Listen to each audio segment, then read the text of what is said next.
இல்லாமல் குவிகம், விருட்சம், பூபாலம் என்று 3 இதழ்களும் இணைந்து வழங்கும் வசந்த மலர் பற்றிய ஒரு ஒரு ஒரு கலந்துரையாடல், ஒரு சிறப்பு உரையாடல், ஒரு சிறப்பு உரை எல்லாம் எப்படி வேணாலும் சொல்லிக்கலாம். அப்படிப்பட்ட ஒரு செலிப்ரேஷன், ஒரு வெளியீடு, அப்படி ஒரு மகிழ்ச்சியான நிகழ்வுக்காக நாம் அனைவரும் காத்துக் கொண்டிருக்கின்றோம். உண்மையை சொல்லப்போனால் இது ஒரு வசந்த மலரின் வெளியீட்டு. வசந்தம் வந்துவிட்டது. போன தீபாவளி மலரை பற்றியும் வசந்த மலரை பற்றியும் நாம் சொல்வதற்காக ஆவலுடன் காத்துக் கொண்டிருக்கின்றோம். நமது முதலில் இன்றைய நிகழ்வு எப்படி இருக்கின்றது என்றால், திருக்குறளுக்கு பிறகு நமது விருட்சம் அழகிய சிங்கர் பேசுவார், ஹரிஹரன், அதற்கு அடுத்தது குவியத்தின் மதுவந்தி, குவியத்தின் சார்பாக நானும் சில வார்த்தைகளை பேசிவிட்டு, நாங்கள் குறைவாகத்தான் பேசப் போகிறோம், நாங்கள் நிறைய கேட்பதற்காக காத்துக் கொண்டிருக்கின்றோம். அதற்கு அடுத்து பஞ்சாபகேசன் அவருக்கு நாங்கள் நன்றியை தெரிவித்துக் கொள்கின்றோம். கதைகளை பற்றி பேசுவதற்காக அனுராதா ஜெய்சங்கர் இருக்கிறார்கள், நமது வசந்த மலரில் புகழ்ந்திருக்கும் கதைகளை பற்றி பேசுவதற்காக. அடுத்து கணேஷ்ராம் அவர்கள் கவிதைகளை பற்றி பேச இருக்கின்றார்கள். கட்டுரையை பற்றி சௌரியராஜன் பேச இருக்கின்றார். அதற்கு பிறகு நாம் நேரம் இருந்தால் நாம் சற்று நேரம் நம்ம மற்ற நண்பர்கள் விருட்சம், குவிகம், பூபாலம் மூன்றும் சேர்ந்து இறைந்த இந்த வசந்த மலரை பற்றி சில வார்த்தைகளை பேசிவிட்டு நமது சொலவடையுடன் இன்றைய நிகழ்வை நிறைவு செய்வோம். இதுதான் இன்றைய அஜெண்டா. இப்பொழுது முதலில் நான் நண்பர் அழகிய சிங்கரை நமது விருட்சம் சார்பாக பேச அழைக்கின்றேன். அழகிய சிங்கர் சார். எல்லோருக்கும் வணக்கம். இப்ப இந்த புக்கை காமிச்சுட்டு ஆமா, இந்த மலர் வந்து ஒருத்தர் முயற்சி இல்லைன்னா வந்துட்டே வந்திருக்காரு. நான் வந்து தற்செயல வந்து தீபாவளி மலர் மாதிரி ஒண்ணு கொண்டு வரணுங்கிறத வந்து நான் நண்பர் கிருபானந்த பேசினேன். அவர் வந்து ஈஸியா கொண்டு வந்துடலாம் அப்படின்னாரு. அவர் ரொம்ப ஈஸியா எல்லாத்தையும் கொண்டு வந்துடுவாரு. என்னால டெல்லி சைஸ்க்கு மேல வந்து ஒரு பத்திரிகை நடத்த முடியாது. என்னோட பத்திரிகை எல்லாம் டெல்லி சைஸ்ல தான் இருக்கும். கிரவுண்ட் சைஸ்லயும் அடிக்க முடியாது. இது மாதிரி சைஸ்லயும் அடிக்கிறது ரொம்ப கஷ்டப்படுறேன். நான் அடிக்க முயற்சி பண்ண மாட்டேன். ஆனா அவர் முயற்சி செய்யறேன்றாரு. எனக்கு நம்பிக்கை இல்லை. முதல்ல அவர் நம்பல. இவர் என்ன எப்படி இவரால் பண்ண முடியும்னு. அப்பதான் தற்செயல நான் வந்து எனக்கு வந்து நான் கான்ட்ரிபியூட் பண்றேன் அந்த பத்திரிகைக்கு அப்படிங்கிற மாதிரி சொன்னேன்.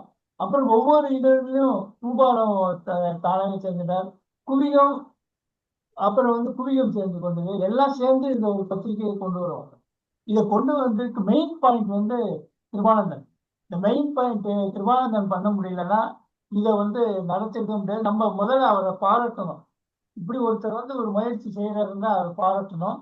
சரி, தீபாவளி மலர் தான் முடிஞ்சிருச்சு, அதுக்கப்புறம் பேசாம இருக்கலாம், அடுத்த வருஷம் தீபாவளி மலர் வரும்போது பார்த்துக்கலாம் அப்படிங்கிற மாதிரி நினைச்சிட்டு இருக்கும்போது வசந்த மலர் ஒன்று கொண்டு வரலாம் அப்படின்னாரு. அதுவும் நாங்க 3 பேர் சேர்ந்து தான் செஞ்சோம். இதுல என்ன ஒரு சில விஷயங்கள் சொன்னா, என்னுடைய நண்பர் ஐராவதம் வந்து ரொம்ப நாள் நண்பர். அவர் திறமையானவர். அவருடைய கதைகளை நீங்க படிச்சிருக்கீங்களா தெரியாது. அந்த கதைகள்லாம் வித்தியாசமா இருக்கும். அவரு வந்து தீபாவளி மலர்ல அவருடைய ஏதாவது ஒரு ஏன்னா நாங்கெல்லாம் கண்டுக்கப்படாத எழுத்தாளர்கள். ஒரு வகை உண்டு. ஒன்று வந்து ஒவ்வொருத்தரையும் கண்டுக்கிற எழுத்தாளர்கள், கண்டுக்கப்படாத எழுத்தாளர்கள் உண்டு. இவர்கிட்ட தீபாவளி மலருக்கு ஒரு கட்டுரை எழுதி ஒரு கதை கொடுங்கன்னு சொல்லி யாரும் கேட்க மாட்டாங்க. அவ்வளவு நண்பர்கள் எல்லாம் வந்து அந்த மலர்கள்ல வந்து நண்பர்களா இருப்பாங்க.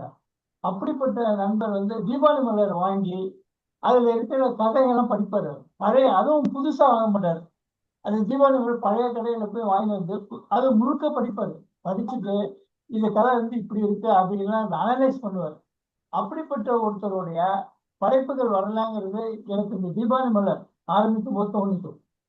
அந்த சமயத்தை வந்து கிருபானந்தன் எனக்கு உதவி செய்து நான் வந்து இவர் ஐராவதத்தை வந்து என்னுடைய ஐராவத எழுத்துல திருப்பி கொண்டு வந்தேன் நான். அப்ப வந்து அதே மாதிரி இப்ப வசந்த மலர்னு வந்துட்டு அந்த வசந்த மலர் அந்த தீபாவளி மலரோட ரொம்ப சிறப்பா இருக்கும். இந்த வசந்த மலர்ல இருக்கிற இதுல வந்து அதாவது சிறு பத்திரிக்கைன்னா ஒரு 100 பேர் தான் படிப்பாங்க. கசடத்தப்பறம் ஒரு பத்திரிக்கை, அது 100 பேர் 1000 பேர் யாருக்காவது கேள்விப்பட்டிருப்பாங்க கூட தெரியல. நம்ம குழுவில் இருக்கிறவங்க எத்தனை பேருக்கு வந்து கசடத்தப்பறன்னு ஒரு பத்திரிகை வந்தது 1970 வந்ததுன்னு யாராவது சொல்லுவாங்களா தெரியல. கையை தூக்குவாங்களான்னு தெரியல. யாருக்குமே தெரியாது அது பத்திரிகை எப்படி இருக்குன்னு தெரியாது. அப்ப முதல்ல வந்து ஞானப்புத்தன், சாத்தங்கசாமி, ராமகிருஷ்ணன் இவங்கெல்லாம் சேர்ந்து கொண்டு வர பத்திரிகை அது. அதுல 5வது பங்கு முக்கியமானது. அவங்க வந்து ஞானப்புத்தன் என்ன பண்றாரு, அவர் வந்து ஆனந்தவிடன் வாசனுக்குன்னா அச்சடிப்பீங்களா, நாங்க கொஞ்சம் காசு போட்டு நாங்களும் அச்சடிக்கணும் அப்படின்னு ஒரு கவிதை இருந்தாரு. இந்த கவிதை வந்து எந்த தொகுப்புலையும் அவர் முழு தொகுப்பு நான் தான் கொண்டு வந்திருக்கேன். எனக்கே அது ஞாபகம் இல்லை. இந்த தொகுப்புல வந்து இந்த கவிதையே இடம்பெறல. எனக்கு காரணம் தெரியல. ஞானபுத்திரன் தான் கேட்டுருப்பாங்க, ஏன் இந்த கவிதை வந்து நீங்க வேண்டாம்னு சொல்லி ஒதுக்கி வச்சிருக்கீங்கன்னு. அப்ப இந்த வசந்த மலருக்கு வரும்போது அந்த கவிதையை சேர்க்கணும்னு நினைச்சேன். சிவானந்தன் அதுக்கு ஒத்துழைப்பு கொடுத்து சேர்த்துட்டாரு. அதே மாதிரி சுந்தர் பிரஸ்கோடைய ஒரு மொழிபெயர்ப்பு கருத்து சுவாமிநாதன்ங்கிற பேர்ல ஐராவதம் எழுதியிருக்கார். அதுவும் வந்து இதில் இடம்பெற்றிருக்கு. எனக்கு பிடித்த எழுத்தாளர்ல 2-3 பேர் இருக்காங்க. அவங்களுடைய படைப்புகள் கதைகளும் கலந்துருக்கு. இது வந்து ஒரு தொகுப்பு வந்து எனக்கு ரொம்ப பிடிச்சிருக்கு. நான் பத்திரமா வச்சுப்பேன். இன்னும் கொஞ்சம் சில புத்தகங்கள் கூட கேட்டு வாங்கி பத்திரமா பண்றேன் நானு. இது கிருபானந்துக்கு நான் நன்றி நன்றி நன்றி நன்றி. வணக்கம். அருமை அருமை. விருஷத்தின் சார்பாக ரொம்ப அருமையா எப்படி தீபாவளி மலர் கொண்டு வந்தோம், அப்புறம் இப்போ இப்படி கொண்டு வந்தோம்னு சொல்லிட்டீங்க. ரொம்ப அருமையா இருந்தது. அடுத்தது நமது நண்பர் பூபாலத்தின் நண்பர் ஹரிஹரன் அவர்கள்.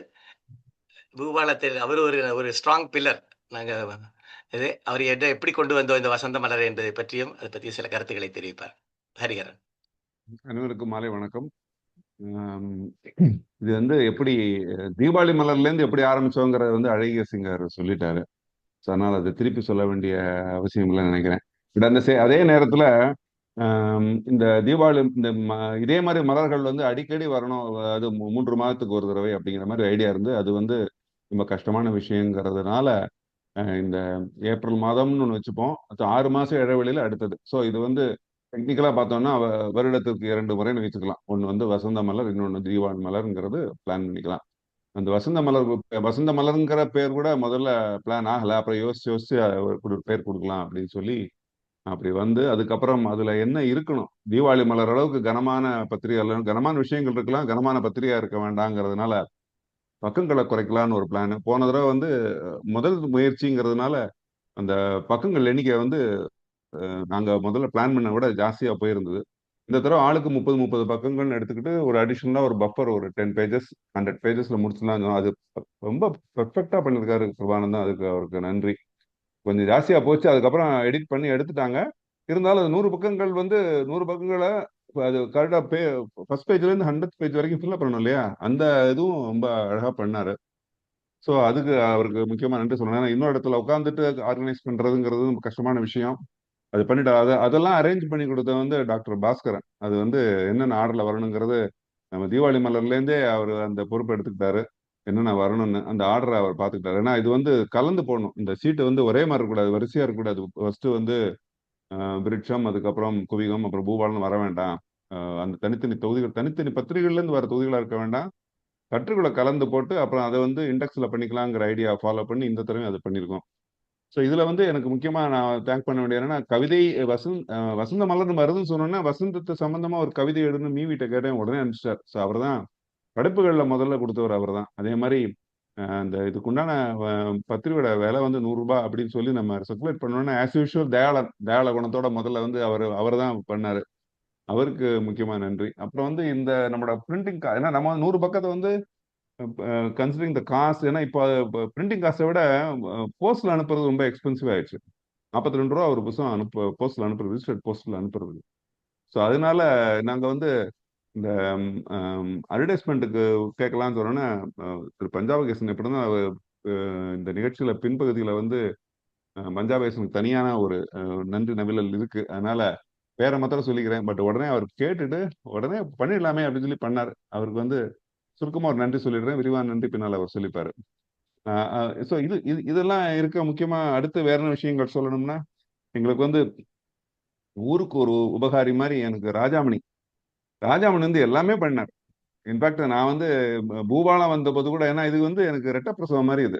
ஏன்னா போன தடவை தீபாவளி மலர் வரும்போது எங்களுக்கு பூபாலம் வந்தது. ஏன்னா இது வந்து இந்த ஈவன் மந்த்ஸ்ல வர்றதுனால இந்த ஏப்ரல் மாசம் வந்து வசந்த மலர் வரும்போது அப்பயும் பூபாலம் வருது. ஸோ அதுக்கு ஒரு 68 பக்கம் மேட்டர் ரெடி பண்ணிக்கணும், இது ரெடி பண்ணி போஸ்ட் பண்ணணும், இந்த விஷயங்கள்லாம் இருந்தது இல்லையா? அப்போ வந்து ரொம்ப உதவியா இருந்து ராஜாமணி. அது வந்து பிரதிபலன் எதுவுமே இல்லாம நான் பண்ணிடுறேன் இருந்தா மனசு கேட்காது. நான் வரேன்டா அப்படின்னு சொல்லி நான் கூட உட்காந்து பண்ண ராஜாமணிக்கு வந்து ரொம்ப ரொம்ப ரொம்ப நன்றி. அதான் சொல்ல முடியும். ஏன்னா அவ்வளவு பொறுமையா எல்லாத்தையும் எடுத்து அந்த போஸ்ட் பண்றதுங்கிறது வந்து பெரிய விஷயம். அது வந்து ஏன்னா அவர் ஒய்ஃப் வேற இன்னொருத்தவங்க, இவர் தனியா உட்காந்துருக்காரு. இங்க உட்காந்துட்டு அந்த வீட்டுல உட்காந்து பண்ணாரு. நானும் கூட ஹெல்ப் பண்ணேன். அப்படிதான் நான் சொல்ல முடியும். அவர் தான் மெயின் அந்த வேலையை பண்ணாரு. நான் வந்து கூட ஹெல்ப் பண்ணி ஸ்டார்ட் பண்ணது ஒரு நல்ல அனுபவம். அவருக்கு அந்த முக்கியமான நன்றி.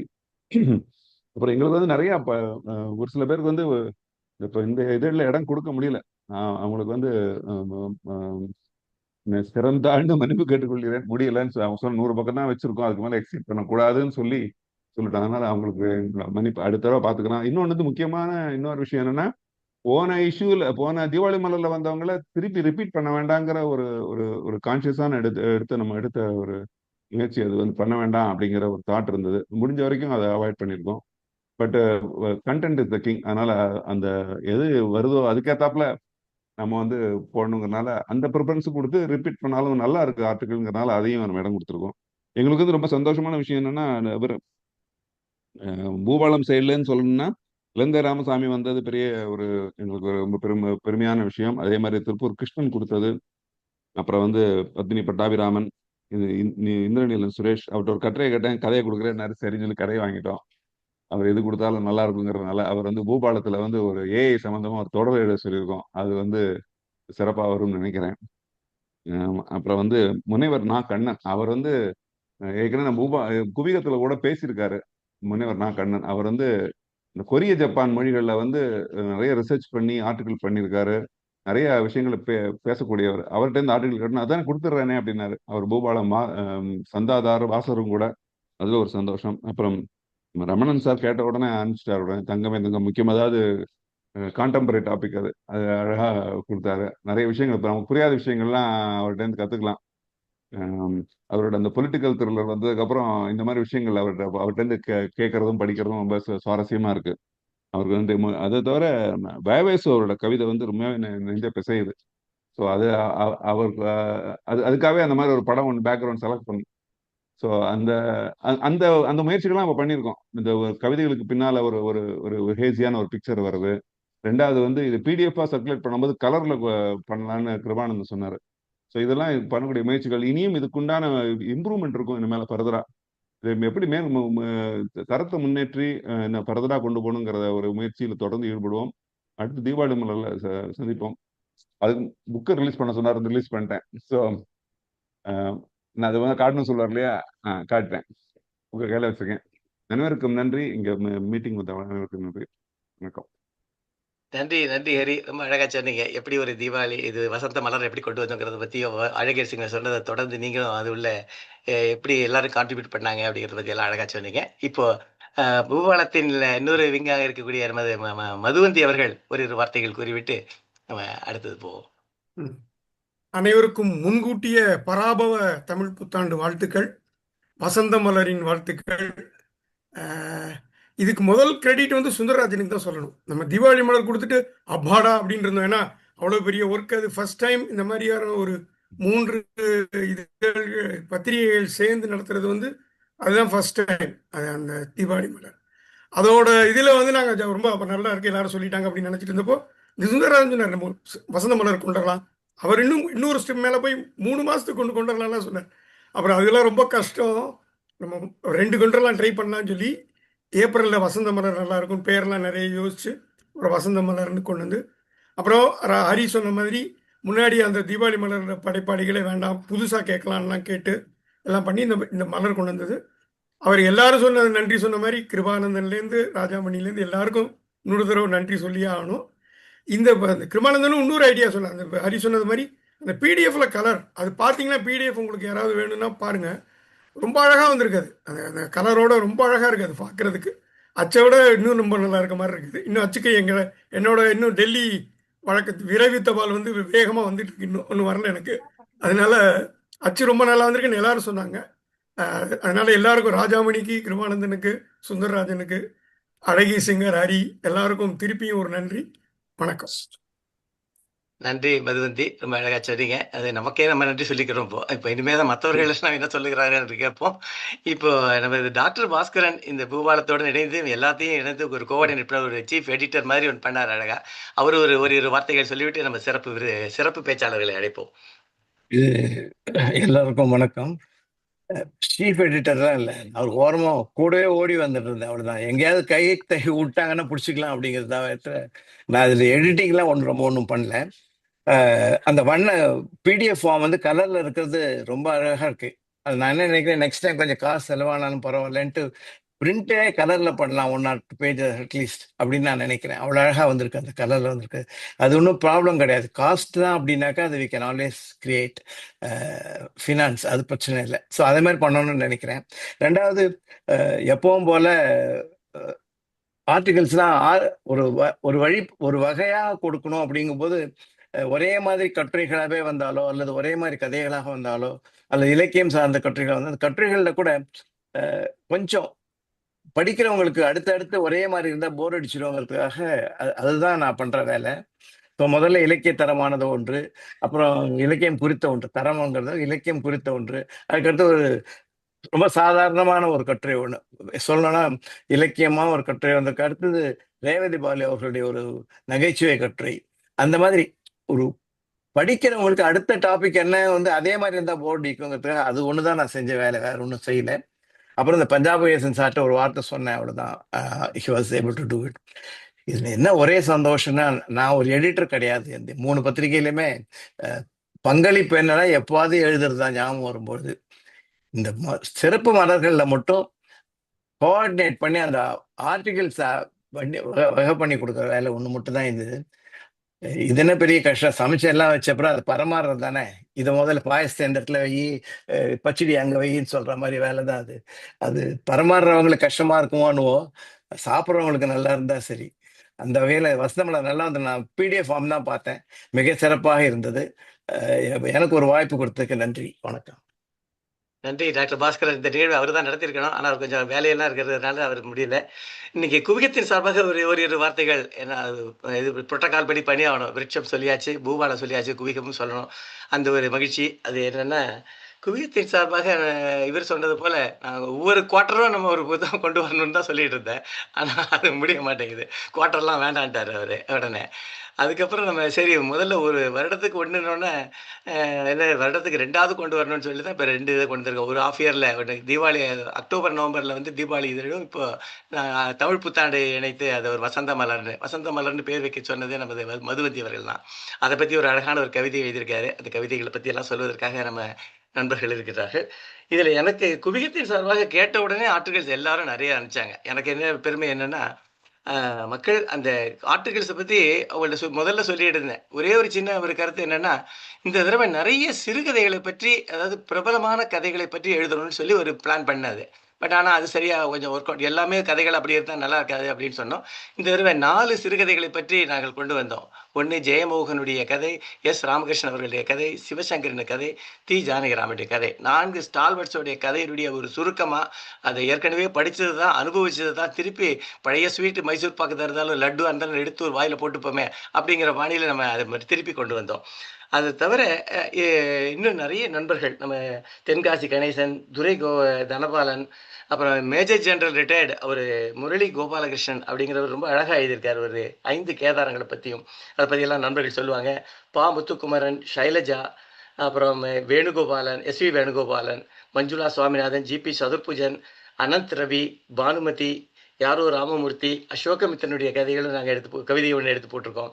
அப்புறம் பிஆர் கிரிஜா, ரேவதி ராமச்சந்திரன், ரகுநாதன், சுஜாதாவை பற்றி, மீனாட்சி பாலகணேஷ், தமிழ் தேனி, தில்லைவேந்தன், அப்புறம் முத்துக்குமார், ஆர்கே இவருடைய 2 கவிதைகள், சுஜாதா பாராட்டிய 2 கவிதைகளை இதை வந்து குவிகன் சார்பாக கலெக்ட் பண்ணோம். அதை அவர் அழகாக அப்படியே எடிட்டிங்னு நம்ம பாஸ்கரை சொல்கிறது என்னென்னா, சினிமாவில் ஒரு எடிட்டிங் ரொம்ப முக்கியமான இது வேலை.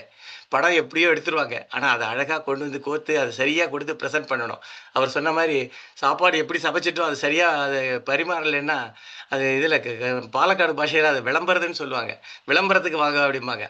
அங்கே ரேவதி பாலு அது பாலக்காடு பாஷையை பற்றி எழுதுனதுனால ஞாபகம் வருது. அந்த சாப்பாட்டை விளம்புறது, அந்த சாப்பாட்டை போடுறது இருக்குது பாருங்க, ஒவ்வொருத்தருக்கா பரிமாறுறது, அது ரொம்ப முக்கியமானது. அதை ஒரு அழகாக செய்து வைத்த நம்ம டாக்டர் பாஸ்கரன் அவர்களுக்கு நன்றி. பஞ்சாபகேசன் அவர் சாருக்கு ஒரு ஸ்பெஷல் தேங்க்ஸ். அவர் இல்லைன்னா அவர் நல்ல he has contributed lot with an advertisement at the last page. அந்த அட்வர்டைஸ்மெண்ட் வந்து it has helped a lot. இது சொன்ன மாதிரி இன்னும் சிறப்பாக மலர் கொண்டு வரதுக்கு முக்கியமான காரணம் அட்வர்டைஸ்மெண்ட்டு. இன்னும் 2-3 அட்வர்டைஸ்மெண்ட் கொண்டு வந்திருக்கலாம்னு சொல்லி நமது நண்பர்கள்லாம் கூட சொன்னாங்க. பட் கிடைத்த வரைக்கும் போதும். இதில் வந்து எங்களுக்கு நோ லாஸ் நோ கெயின், அதுதான் எங்களுடைய மெயின். இதனால் ஒரு ப்ராஃபிட் பண்ணணுங்கிற அவசியம் இல்லை. அதுக்காக நம்ம நிறைய கையிலேருந்து செலவு பண்ணி பண்ணுறதுலேயும் அர்த்தமும் இல்லை. அதனால் எப்போ எங்களோட ப்ராஜெக்ட்ஸ் எல்லாமே குவிகத்தினுடைய ப்ராஜெக்டே we don't want any gain and we don't want to incur heavy losses also. Normal losses we are prepare to take it. நம்ம ஒரு 5000 10,000 ஆச்சுன்னா ஆளுக்கு 5000 போட்டோம்னா அது ஒன்றும் முடிஞ்சிடும், அது ஒன்றும் பிரச்சனையே கிடையாது. ஆனால் அதே தொடர்ந்து வந்ததுன்னா எல்லாராலையுமே அது கஷ்டமாக இருக்கும். அது மாதிரி தான் எங்களுடைய பாலிசி குவிகம் கிருபானந்தன் நானும். எங்களுடைய மெயின் ஐடியாவே இதுதான். வேண்டாம், ப்ராஃபிட்டும் வேண்டாம் லாஸும் வேண்டாம் அப்படிங்கிற மாதிரி தான். ஸோ இப்படி வந்துட்டு இருந்தோம். இப்போ குவிகத்தினுடைய சார்பாக எல்லாருக்கும், பஞ்சாப் கேசன் அவர்களுக்கும், கிருபானந்தன் அவர்களுக்கு நன்றி சொல்வது அவசியமே இல்லை. ஏன்னா அவர் எங்களுடைய பார்ட் ஆஃப் குவிகம் தான். மற்ற எல்லா நண்பர்கள் அதை கேட்ட உடனே சப்ஸ்கிரைப் பண்ணாங்க. 100 பேருக்கு மேலே கிட்டத்தட்ட அந்த 100 ரூபாய் அனுப்பிச்சாங்க. அவங்களுக்கு ஒரு ஸ்பெஷல் தேங்க்ஸ். ஸோ இப்படி ஒரு அருமையான ஒரு வசந்த மலரை உங்கள் முன்னாடி படைத்திருந்தோம். போன தீபாவளியும் போது நம்ம ஒரு ஸ்வீட் மாதிரி கொடுத்தோம். நம்ம ஒருத்தர் வந்து மைதா மாவு மாதிரியும், ஒருத்தர் சர்க்கரை மாதிரியும், ஒருத்தர் நெய் மாதிரியும் இருந்தோம் 3 பேரும். இந்த தடவை 3 பேரும் வந்து வசந்த மலரில் ஒருத்தர் மரமாக இருக்கிறார், விருட்சமாக, ஒருத்தர் வந்து பூக்களாக இருக்கிறார், ஒருத்தர் அதை குவித்து கொடுக்குறாரு. இப்படி 3 பேருமா சேர்ந்து நாங்கள் கொடுத்த வசந்த மலர் உங்கள் மனசில் ஒரு வசந்தத்தை நில வேண்டும், இந்த பராபவ ஆண்டில் சிறப்பும் எல்லாருக்கும் வர வேண்டும் என்று சொல்லி, இப்போ நம்ம சிறப்பு பேச்சாளர்கள், அதாவது இந்த வசந்த மலரில் வந்த கதைகளை பற்றி பேசுவதற்காகவே நமது அனுராதா ஜெய்சங்கர் அவர்கள் வந்திருக்கிறார்கள். அனுராதா ஜெய்சங்கர், நீங்கள் அன்மியூட் பண்ணிட்டு நீங்கள் அந்த கதைகளை பற்றி ஒரு 10-12 நிமிடங்கள் சொல்லுங்கள். நன்றி. அனைவருக்கும் இனிய வசந்த கால வணக்கங்கள். நம் ஒரு ஆவலோட ஒரு திரைப்படம் பார்க்கணும்னு முன்பதிவு பண்ணிட்டு திரையரங்குல வெளியாகணும்னு வெயிட் பண்ணிட்டு இருக்கும்போது திடீர்னு கூப்பிட்டு ப்ரிவியூ ஷோக்கு ஒரு டிக்கெட் கொடுத்தா எப்படி இருக்கும், அந்த மாதிரிதான் எனக்கு இருந்தது. ஏன்னா புஸ்தகம் முன்பதிவு பண்ணிட்டு எனக்கு இன்னும் ஆக்சுவலா அச்சுப்பிரதி வந்து சேரல. ஆனா கிருபானந்தன் சார் வந்து PDF அனுப்பி இந்த மாதிரி நீங்க கதையை பத்தி பேசுறீங்களான்னு, இது என்ன கண்ணா லட்டு திங்க ஆசையா தானே, சரி வாங்கிட்டேன் ஹாப்பியா. ஸோ கிருபானந்தன் சாருக்கு இந்த வாய்ப்பு கொடுத்ததுக்கும் இது இப்போ பேச கிடைக்கும் ரொம்ப முதல்ல நன்றிகள். நீங்க சொன்ன மாதிரி PDF வெர்ஷன் தான் நான் பார்த்தேன். ஆனா அதுல கலர் கூட வரல, அதுக்கு முன்னாடியே வந்திருக்கும்னு நினைக்கிறேன். பட் அதுலவே எனக்கு PDF வெர்ஷன்ல பார்க்கும்போதே புஸ்தகத்தினோட இந்த ஓவரால் வடிவாக்கத்தினோட நேர்த்தியும் படங்கள் அழகு எல்லாமே ரொம்ப உயர்தரமா இருந்தது, ரொம்ப அழகா. ஸோ ஐ குட் இமேஜின் கையில வாங்கினா இந்த புஸ்தகம் எப்படி இருக்கும் அப்படின்னு. ஸோ ரொம்ப அழகா வந்திருக்கு. எல்லாருக்கும் இதில் ஒத்துழைத்த கொண்டு வந்த அனைவருக்கும் எனது வாழ்த்துக்கள் முதலில். ஸோ ஒரு 10 நிமிடம்னு சார் சொல்லியிருக்காரு. அதனால எனக்கு முடிஞ்ச அளவுக்கு சின்னதா கதைகளை, எந்த வரிசையிலும் இல்லை, கதைகளை பத்தி ஒரு 1-2 வரிகள் சொல்லலாம்னு நினைக்கிறேன். முதல் வந்து அசோகவனத்தில் ராமன் என்கிற கதை திரு ராஜாமணி அவர்கள் எழுதியிருக்கிறார். பொதுவா நம்ம கதை எழுதும் போது கதை எழுதிட்டு அதுக்கு பொருத்தமான ஒரு தலைப்பு வைப்போம். பெரும்பாலும் தலைப்பும் கதையும் பொருந்தி போகும்னு சொல்லலாம். ஆனா சில கதைகள் தான் வச்சிருக்கிற தலைப்புக்கு வந்து ஒரு நியாயம் பண்ண மாதிரி ஒரு ஃபீல் நமக்கு கிடைக்கும். இந்த கதை வந்து எனக்கு வந்து அந்த அசோகவனத்தில் ராமன் என்கிற தலைப்புக்கு வந்து ரொம்ப நியாயம் பண்ண மாதிரி இருந்தது. இலங்கையில வந்து நம்ம இந்திய ராணுவம் அமைதிப்படியா போய் வேலை பார்த்துட்டு இருந்த ஒரு டயத்துல ராணுவத்தை சேர்ந்த 2 வீரர்கள், அவங்க வந்து தொலைத்தொடர்பு சம்பந்தப்பட்டவங்க, இங்க ஒரு அரசாங்க அதிகாரியோட சேர்ந்து சென்னை துறைமுகம் பக்கத்துல ஒரு இடத்துல வந்து அவங்க வேலை பண்றாங்க 3 பேரும் சேர்ந்து. அதுல ஒருத்தர் அந்த ராணுவ அதிகாரிகள் 2 பேர்ல ஒருத்தர் ஒரு வட மாநிலத்தவர், இன்னொருத்தர் கேரளத்தவர். அதுல அந்த வட மாநிலத்தவர் வந்து டெய்லி வெளியில போயிடாரு ஒரு 2 hours. எங்க போறாரு என்னன்னு தெரியாது. ஆனா இந்த நாயர் வந்து எங்கேயும் போறது இல்லை. ஒரு நாள் போயிட்டு அவர் 2 மணி நேரம் வராம இருக்கும். இவருக்கு கவலை ஆயிட்டு அவர் என்ன ஆயிட்டாரோ, போய் நான் பார்த்துட்டு வரேன் அப்படின்னு சொல்லிட்டு அவசரமா போகும்போது இவர் எதிர்பார்த்த மாதிரியே அவர் ஒரு சிக்கல்ல மாட்டிட்டு காவல் நிலையத்துல இருக்காரு. அப்புறம் மீட்டு கொண்டு வந்துடுறாங்க. என்ன சிக்கல் நான் இப்ப சொல்ல முடியாது, ஏன்னா அது கதையினோட ஒரு இம்பார்ட்டன்ட் திங், முடிச்சுன்னு வச்சுக்கலாம். அப்ப இந்த தொலைத்தொடர்பு அதிகாரி கேட்கிறாரு, இந்த மாதிரியான சிக்கல் உங்களுக்கு நேர்ந்ததே இல்லையான்னு அந்த நாயர்கிட்ட கேட்கும்போது அவர் ஒரு பதில் சொல்றாரு. அந்த பதில் வந்து இந்த கதையை வந்து அப்படி ரொம்ப வேற இடத்துக்கு லிஃப்ட் பண்ற மாதிரி இருக்கு. எனக்கு ஆக்சுவலா எப்படி இருந்ததுன்னா, இந்த பர்டிகுலர் கதை வந்து கல்லூரி மாணவர்கள் அத்தனை பேருக்கும் ஒரு நான் டீடைல் செக்ஷன்லயாவது ஒரு புக்ல ஒரு ஸ்டோரியா இது நிச்சயமா இடம்பெறணும். தமிழ்ல எத்தனை மேகசின்ஸ் வருதோ அத்தனையிலேயும் இந்த கதை வரணுங்கிற மாதிரி எனக்கு ஒரு ஆசையா இருந்தது. ரொம்ப நல்லா இருந்தது. வாழ்த்துக்கள் சார். அடுத்தது வந்து அஸ்தமனம் திரு சதுர்புஜன் அவங்க எழுதியிருக்காங்க. இந்த கதை வந்து ஒரு 60 வயசை நெருங்குற ஒருத்தர் வந்து தன்னுடைய சித்தியை பாக்குறதுக்காக கோவைக்கு போறாரு. அந்த சித்தி வந்து அவங்களுக்கு 90 வயசு ஆகுது. அவங்க retired physics professor and dean. இவர் போன உடனே இவர்கிட்ட அவங்க நிறைய எல்லார பத்தியும் விசாரிக்கிறாங்க. எல்லார பத்தினா சாதாரணமா இல்ல. உங்க அண்ணன் இப்போ எங்க இருக்கான், அவனோட ஒய்ஃப் என்ன பண்றா, அவங்களுக்கு எத்தனை குழந்தைங்க, ஒரு குழந்தையும் என்ன பண்றாங்க, யாரு கல்யாணம் ஆயிருக்கு, அப்புறம் உன்னோட குழந்தைங்க, அவரோட தம்பி, அந்த மாதிரி அவங்க ஃபேமிலி, அவங்களோட எக்ஸ்டெண்டட் ஃபேமிலி, அந்த மாதிரி ஒருத்தரையும் குறிப்பிட்டு குறிப்பிட்டு குறிப்பிட்டு கேட்டுட்டே இருக்காங்க. ஒரு முறை இல்ல, அடிக்கடி அடிக்கடி அவங்க கேட்டுட்டே இருக்காங்க. இவருக்கு வந்து ரொம்ப பதில் சொன்னாலும் ஆச்சரியமா இருக்கு. 90 வயசுல அவங்களுக்கு பார்வை மங்கி போகுது, காது சரியா கேட்கல, கொஞ்ச நேரம் முன்னாடி என்ன சாப்பிட்டோங்கிறது கூட நினைவுல வச்சுக்க முடியாம போராடும் போது இந்த முழு குடும்பத்தினோட ஒரு உறவுகளையும் எப்படி அவங்க ஞாபகம் வச்சுட்டு இருக்காங்கிறது வந்து இவருக்கு ஒரு ஆச்சரியமான விஷயமா இருக்கு. அந்த ஒருவரை பத்தி இவங்க விசாரிக்கிறதும் அதுக்கு இவர் பதில் சொல்றதும் தான் முழுமையான கதை. ஆனா அந்த கடைசி அழகின் இந்த கதையிலையும் ஒரு கடைசி வரி, ஒரு கேள்வி கேட்டிருக்காரு. அது கொடுக்குற தாக்கம் வந்து ரொம்ப பெருசு. சதுபஜன் சார் இங்க இருக்காரான்னு தெரியல. பட் புஸ்தகம் வந்ததுனால நிறைய பேர் அந்த கதையை படிச்சிருக்கலாம். அதனால அதுக்கான விடை நான் சொல்லணும்னு விரும்புறேன். இது அஸ்தமனம் ஆகாதுன்னு தான் தோணுது. ஏன்னா என்னோட ஏஜ்ல நான் 70-80 வயசுல இருக்கிறவங்களையும் பாக்குறேன், 20-30 வயசுல இருக்கிறவங்களையும் பாக்குறேன். கொஞ்ச நாள் பொறுத்தா இந்த தலைமுறையும் வந்து சேரும், அந்த உணர்வுகளோட பிணைஞ்சிடுவாங்கன்ற நம்பிக்கை இருக்கு எனக்கு. சோ வாழ்த்துக்கள். அதுக்கு அடுத்தது துண்டுன்னு ஒரு கதை, திரு கந்தர்வன் அவர்கள் எழுதினது. இது ஆல்ரெடி பரிசு வாங்கின கதை. அதனால இதுக்கு நான் வந்து ஒரு சொல்றதோட,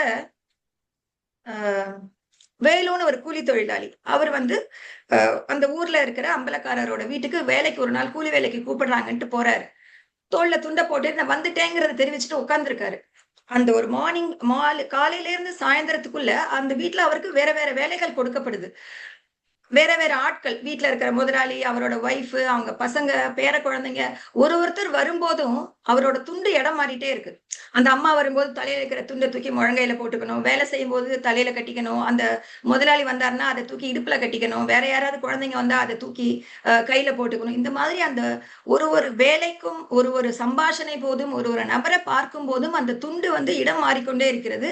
அந்த துண்டு வந்து இங்க ஒரு குறியீடு அப்படிங்கிறதோட அவரோட சமூக நிலையையும் அவரோட இருப்பையும் வெளிப்படுத்தும் ஒரு முக்கியமான விஷயமா இருக்கு. அன்னைக்கு மறுநாளைக்கு வேலைக்கு போகும்போது அவர் எனக்கு இந்த துண்டே வேண்டாம்னு சொல்லிட்டு வீட்டுல வச்சுட்டு கிளம்புறாரு.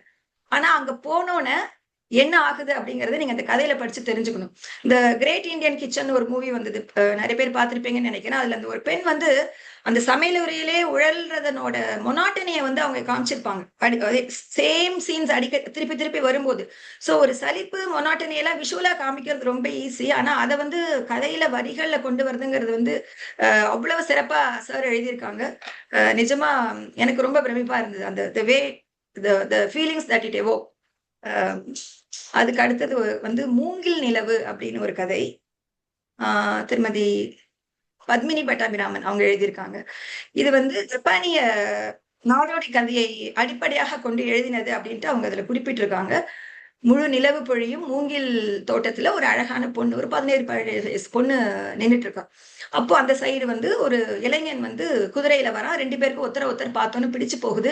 நான் உன்னை கல்யாணம் பண்ணிக்கிறேன். அதுவும் என்ன மாதிரியான டைம், இப்ப நம்ம வசந்த காலம்னு சொல்றோம் இல்லையா, அதே மாதிரி அங்கேயும் செரி பிளாசம்னு சொல்ற அந்த பூக்கள் மலர்ந்திருக்கக்கூடிய அப்படி ஒரு ரம்மியமான நேரத்துல 2 பேருக்கு ஒருத்தர் பிடிச்சு போகுது. அவனை கல்யாணம் பண்ணிக்கிறேங்கிற, அவ இல்ல நான் போகணும்னு சொல்லிட்டு அவ போயிடுறான். ஆனா அவன் இளவரசன்கிறது அவளுக்கு தெரியாது. அவன் வந்து வீட்டுல சொல்லி அவளை பெண் கேட்டு மணந்து கொள்ள முன்வரும் போதும் அவ தன் பெற்றோர்கிட்ட மறுக்கிறா. இல்ல நான் போக மாட்டேன், நான் போகணும். இவங்களுக்கு புரியல எதனால இந்த பொண்ணு இப்படி சொல்றா அப்படின்னு. திருமணமும் நடந்துடுது.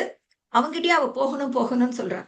அவ எங்க போகணும்னு சொல்றா, அவ போனாலா என்ன அப்படிங்கறதெல்லாம் இவங்க வந்து கதைன்னு எழுதினாலும் அது ஒரு அழகான கவிதை போல இருக்கு. இது ஆக்சுவலா கதைங்கிற வடிவில் இருக்கிற ஒரு அழகான கவிதை. அதை படிச்சா நமக்கு அதனோட சுகம் புரியும். வாழ்த்துக்கள் மேம். அதுக்கு அடுத்தது ஆவணப்படம், அழகேசங்கர் சார் எழுதின கதை அது.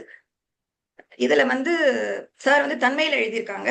எனக்கு என்னமோ இதை படிச்ச போது சார் அவரோட ஓன் ஸ்டோரியவே கூட அவரோட ஓன் அனுபவத்தையே எழுதியிருப்பாரோ அப்படின்னு தான் எனக்கு அது தோணுது.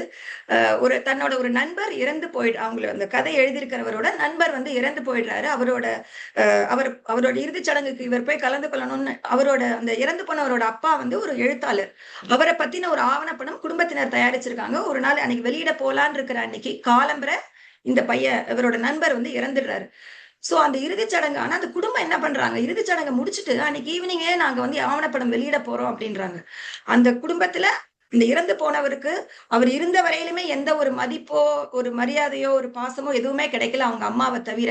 இவருக்கு வந்து ரொம்ப அதிர்ச்சியா இருக்கு. எப்படி ஒரு தன் கூட பிறந்த குடும்பத்தின ஒருத்தர் இறந்து போயிருக்கிற அன்னைக்கு எப்படி உங்களால ஒரு விழாவை நடத்த முடியும் அப்படின்னு.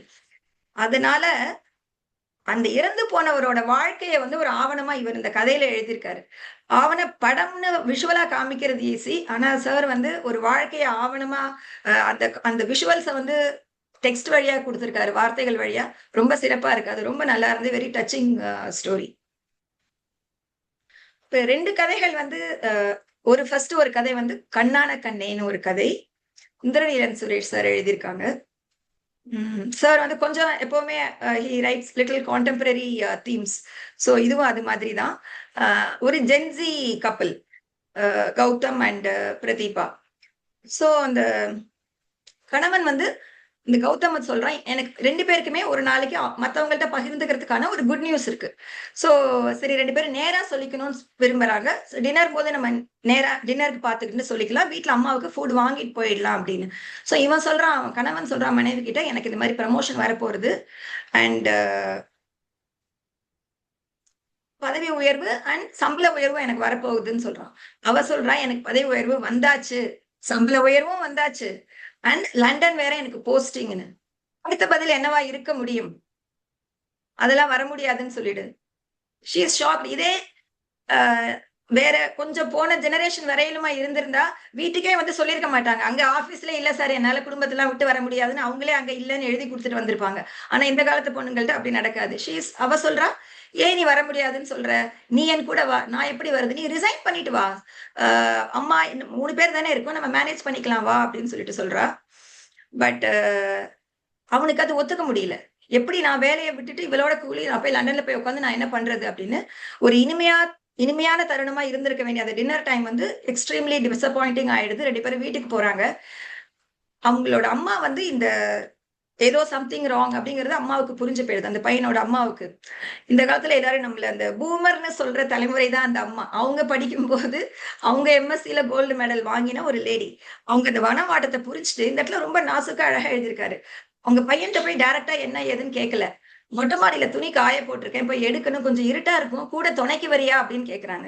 பையனை கூட்டிட்டு போயிட்டு மாடிக்கு போகணும்னு கேக்குறாங்க, என்னடா பிரச்சனை அப்படின்னு.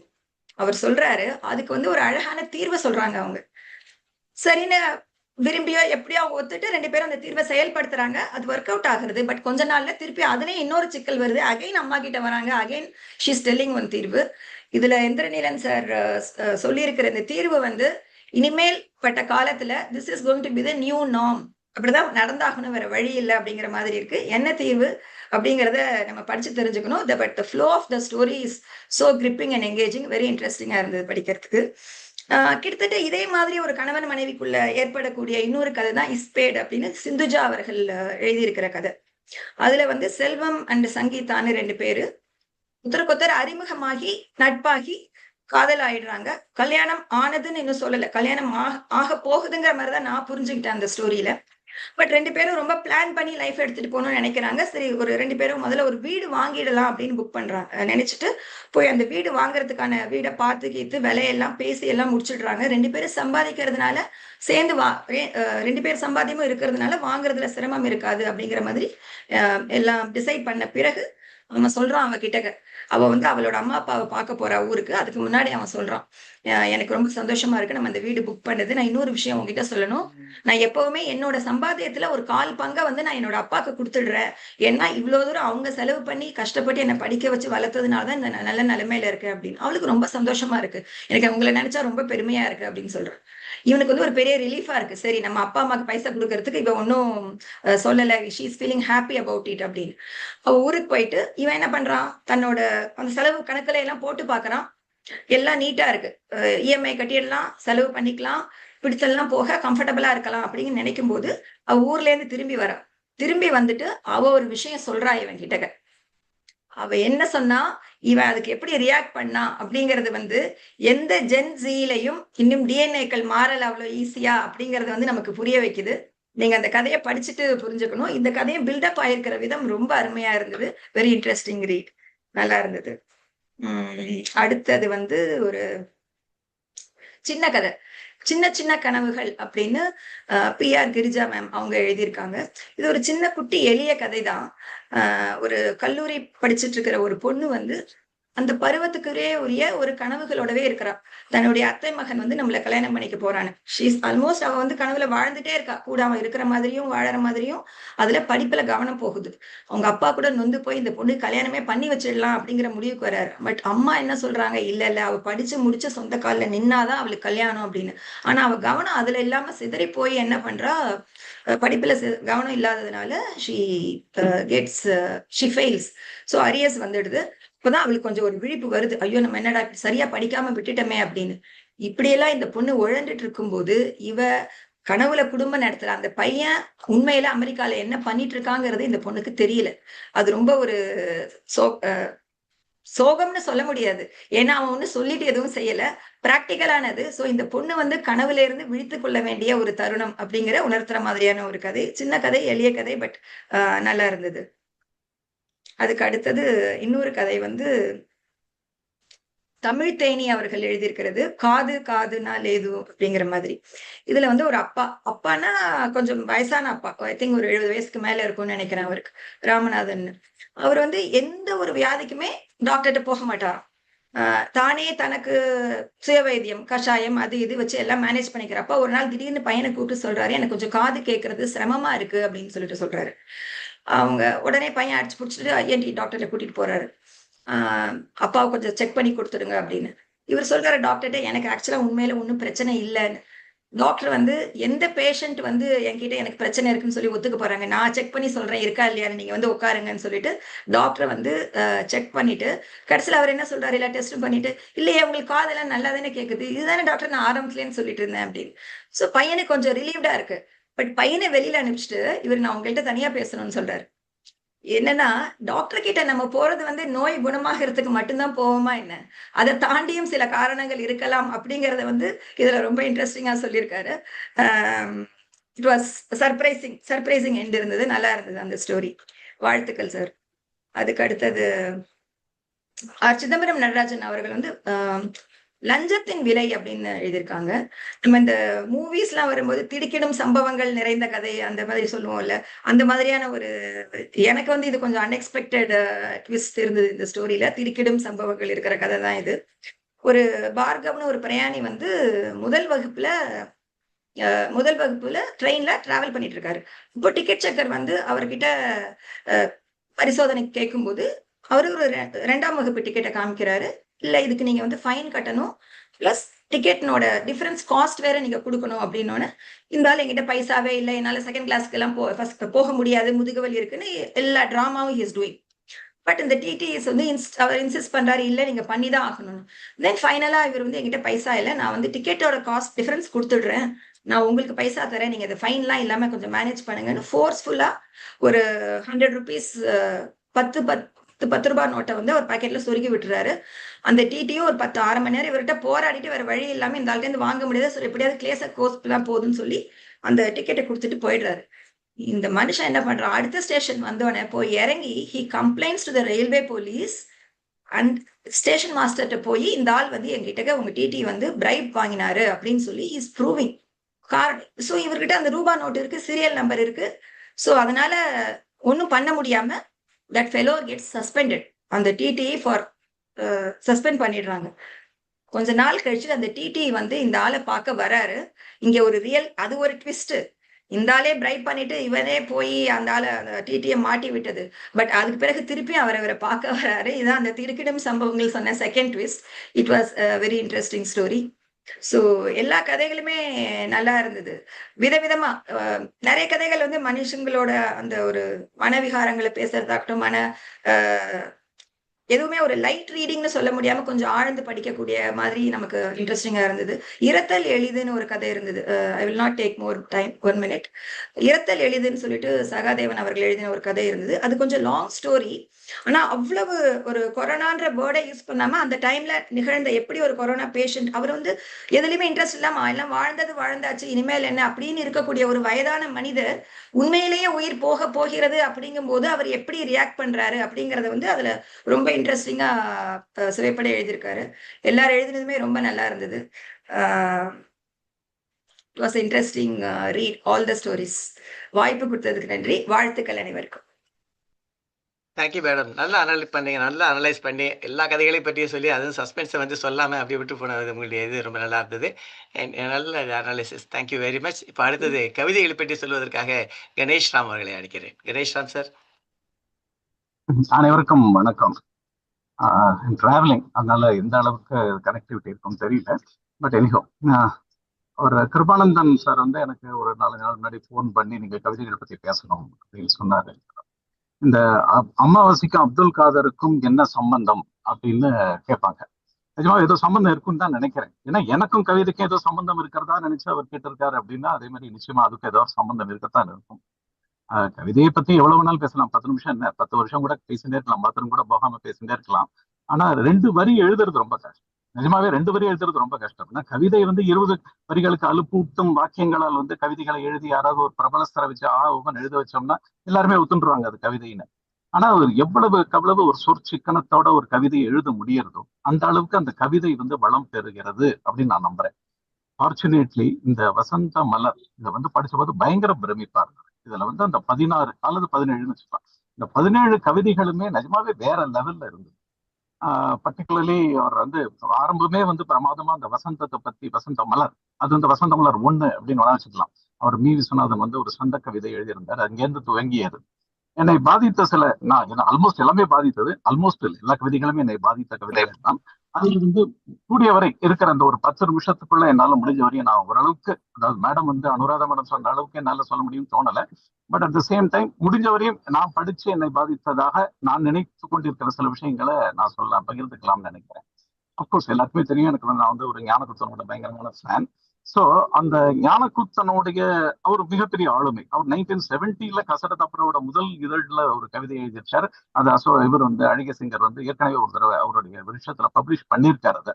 சோ அந்த கவிதையை பத்தி நான் ஃபுல்லா படிக்க போறது இல்லை. ஏன்னா எல்லாருக்குமே தெரியும் ஞானகுத்தன் எப்படி அவருடைய சந்தம், அதாவது அகவல் ஓசை முயங்கி வர ஒரு தாளக்கட்டோட ஒரு சந்தத்தோட எழுதக்கூடிய ஒரு அற்புதமான ஒரு கவிஞர் அவர்.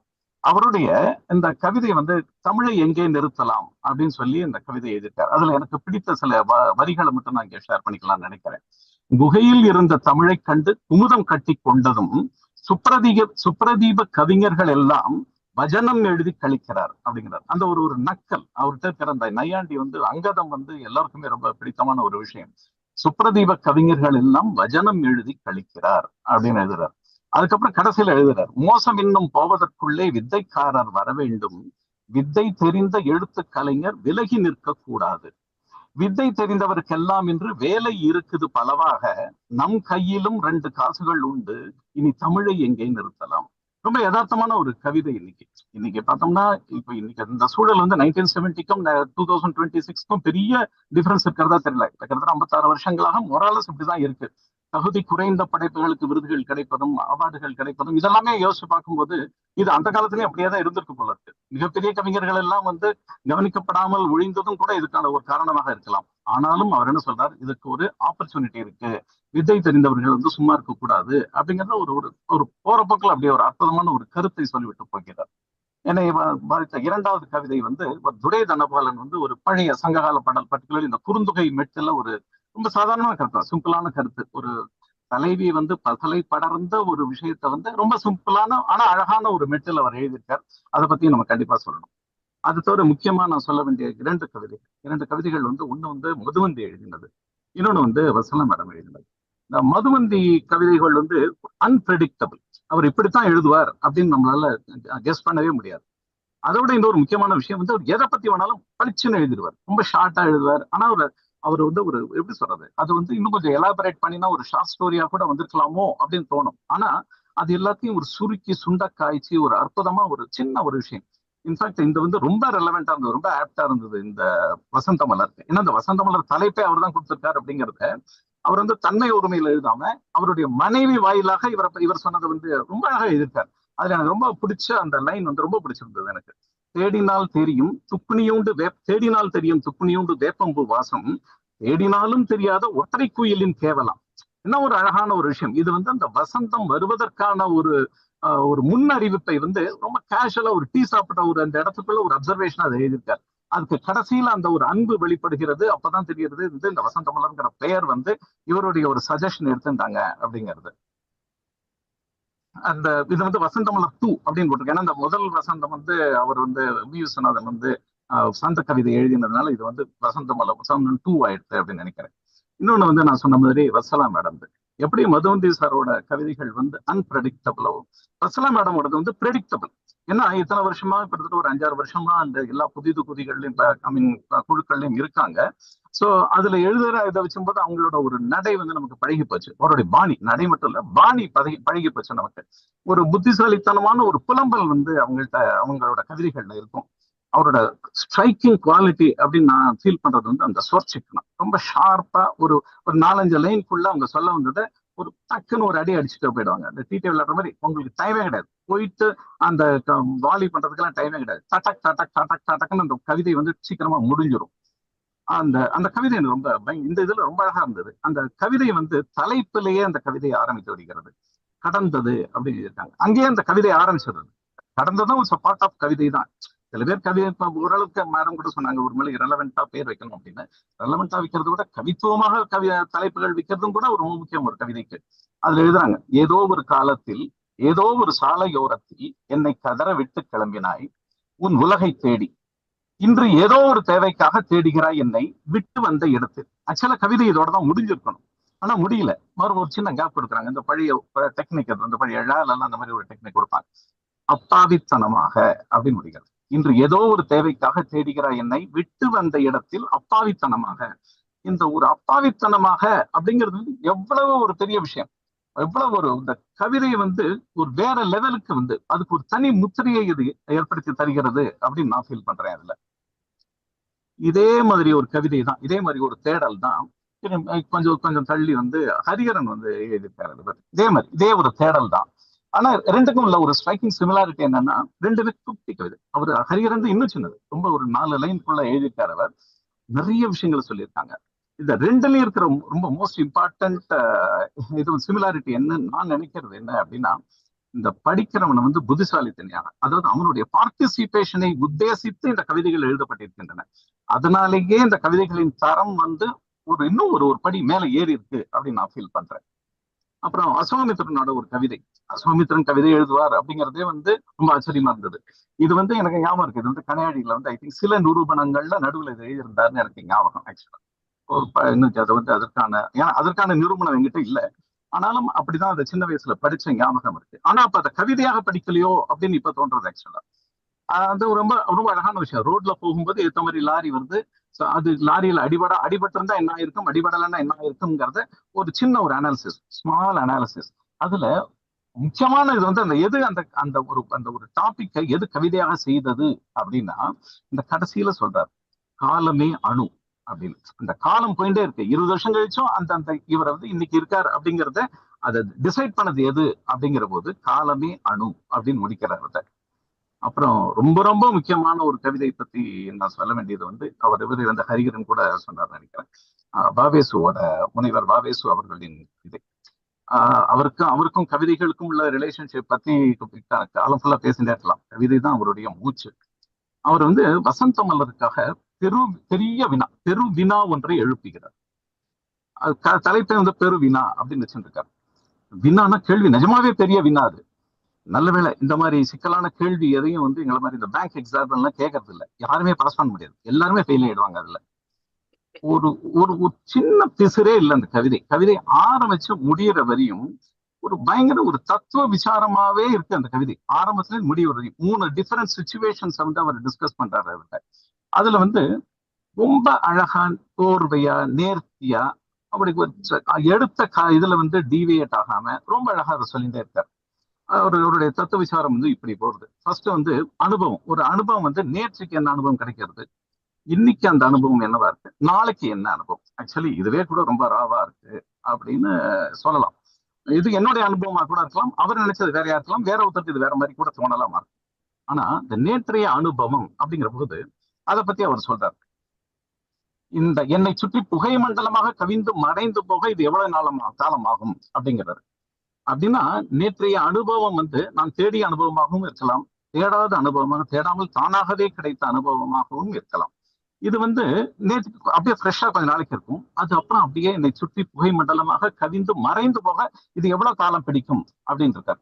இதுல இந்த காலம் அப்படிங்கிறது வந்து என்னன்னா கழிந்து கொண்டே இருக்கிற காலம் அல்ல. எல்லாருக்குமே காலம் வந்து கழிந்து கொண்டு தான் இருக்கிறது. இது வந்து வேறொரு தாக்கத்தை இது பிற்காலத்தில் ஏற்படுத்த போகிற இன்னொரு அனுபவமாகவும் இதை அவர் சித்தரிக்கிறார். அதே மாதிரி இந்த அனுபவம் இப்பொழுது எனக்கு நேரிட்டு கொண்டிருக்கும் இந்த அனுபவம் கூட நான் தேடியதாகவும் இருக்கலாம், தேடாமல் கிடைக்கிற அனுபவமாகவும் இருக்கலாம். அப்ப அவர் என்ன சொல்றாரு, நினைவு புதைக்குழி. அதாவது என்ன ஒரு பியூட்டிஃபுல் சொல்லாட்சி. நினைவு புதைக்குழியில அது சிக்கி மறைந்து போவதற்கு எவ்வளவு காலமாகும் அப்படிங்கிறார். அப்படி அது மறைந்து போகாமல் இருக்க வேண்டும் என்றால் அது என்ன மாதிரியான அனுபவமாக இருக்கணும்?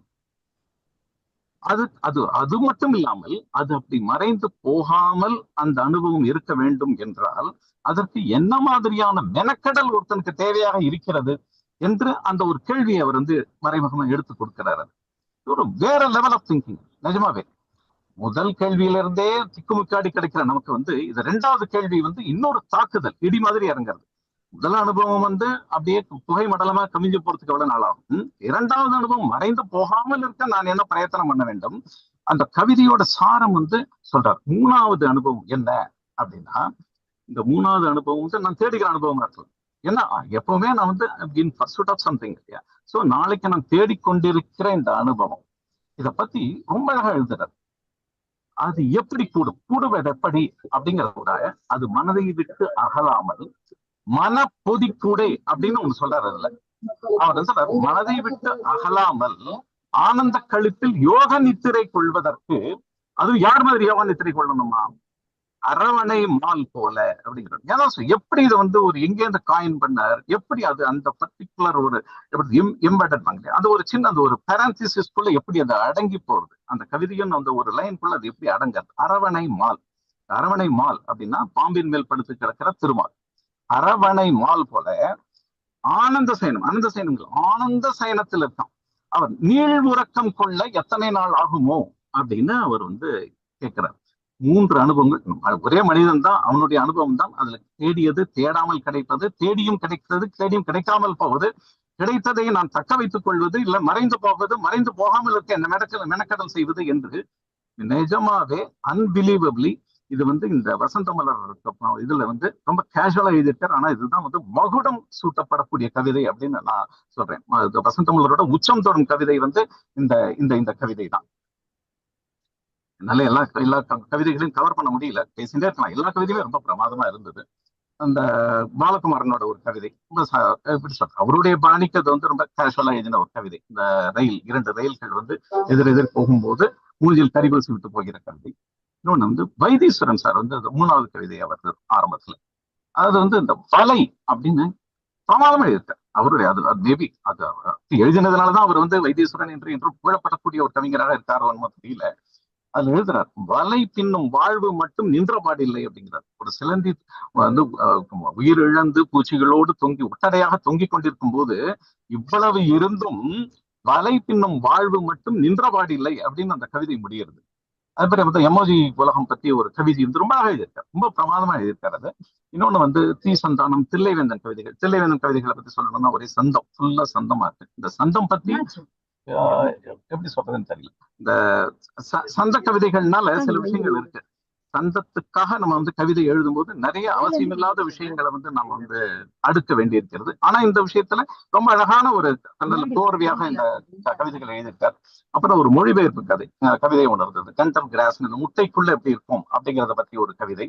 அப்புறம் அந்த ஹைக்கூ கவிதைகளாம ரொம்ப பிரமாதமா இருந்தது. எல்லா கவிதையுமே பிரமாதம் இருந்தது. முருகேஷன் ஒருத்தர் அந்த த்ரூத் இருந்தார்.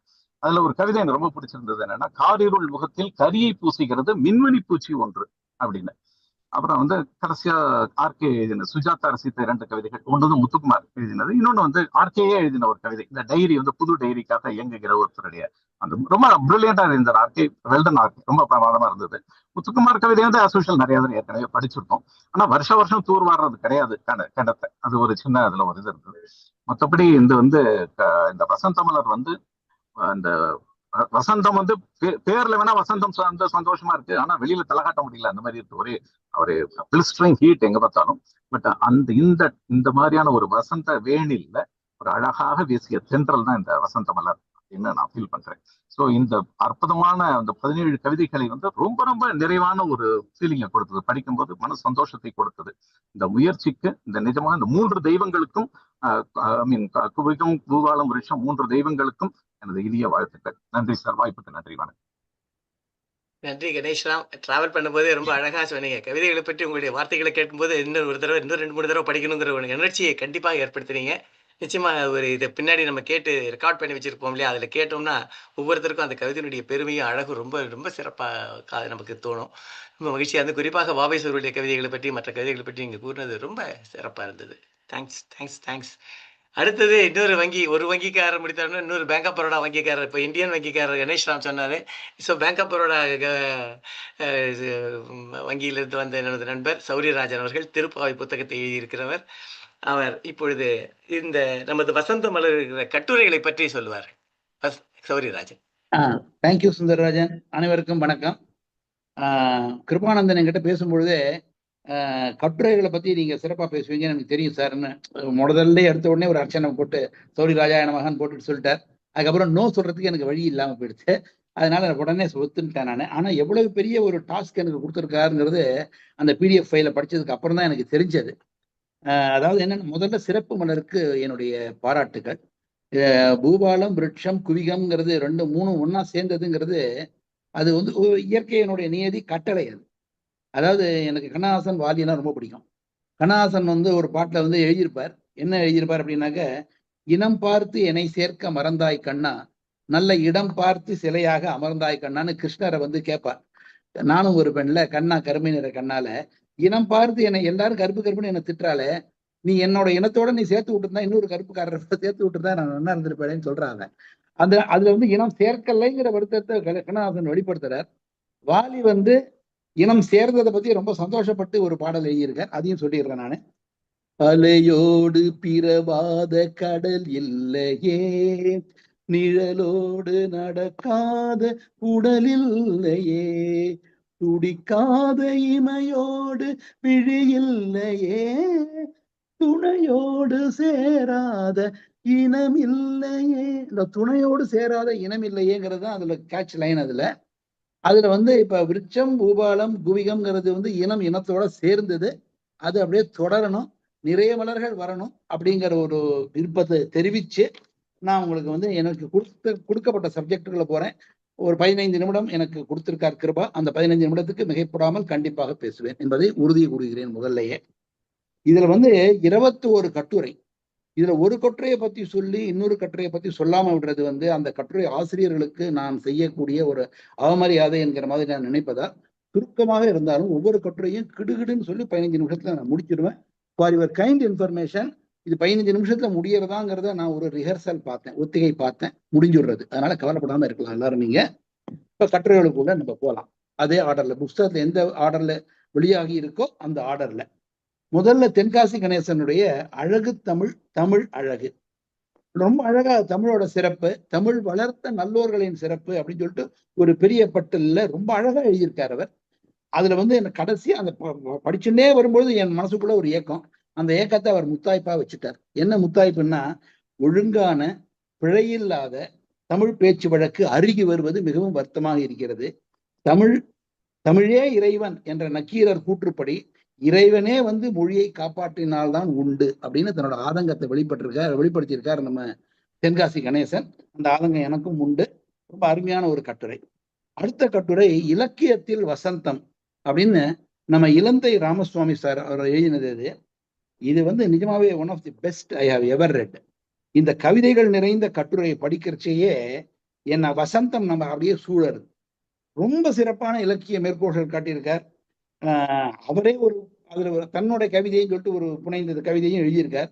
அது வந்து என்னன்னு கேட்டால்னா, ஒரு மின்வண்டியில எலக்ட்ரிக் ட்ரெயின்ல இவர் போறார்.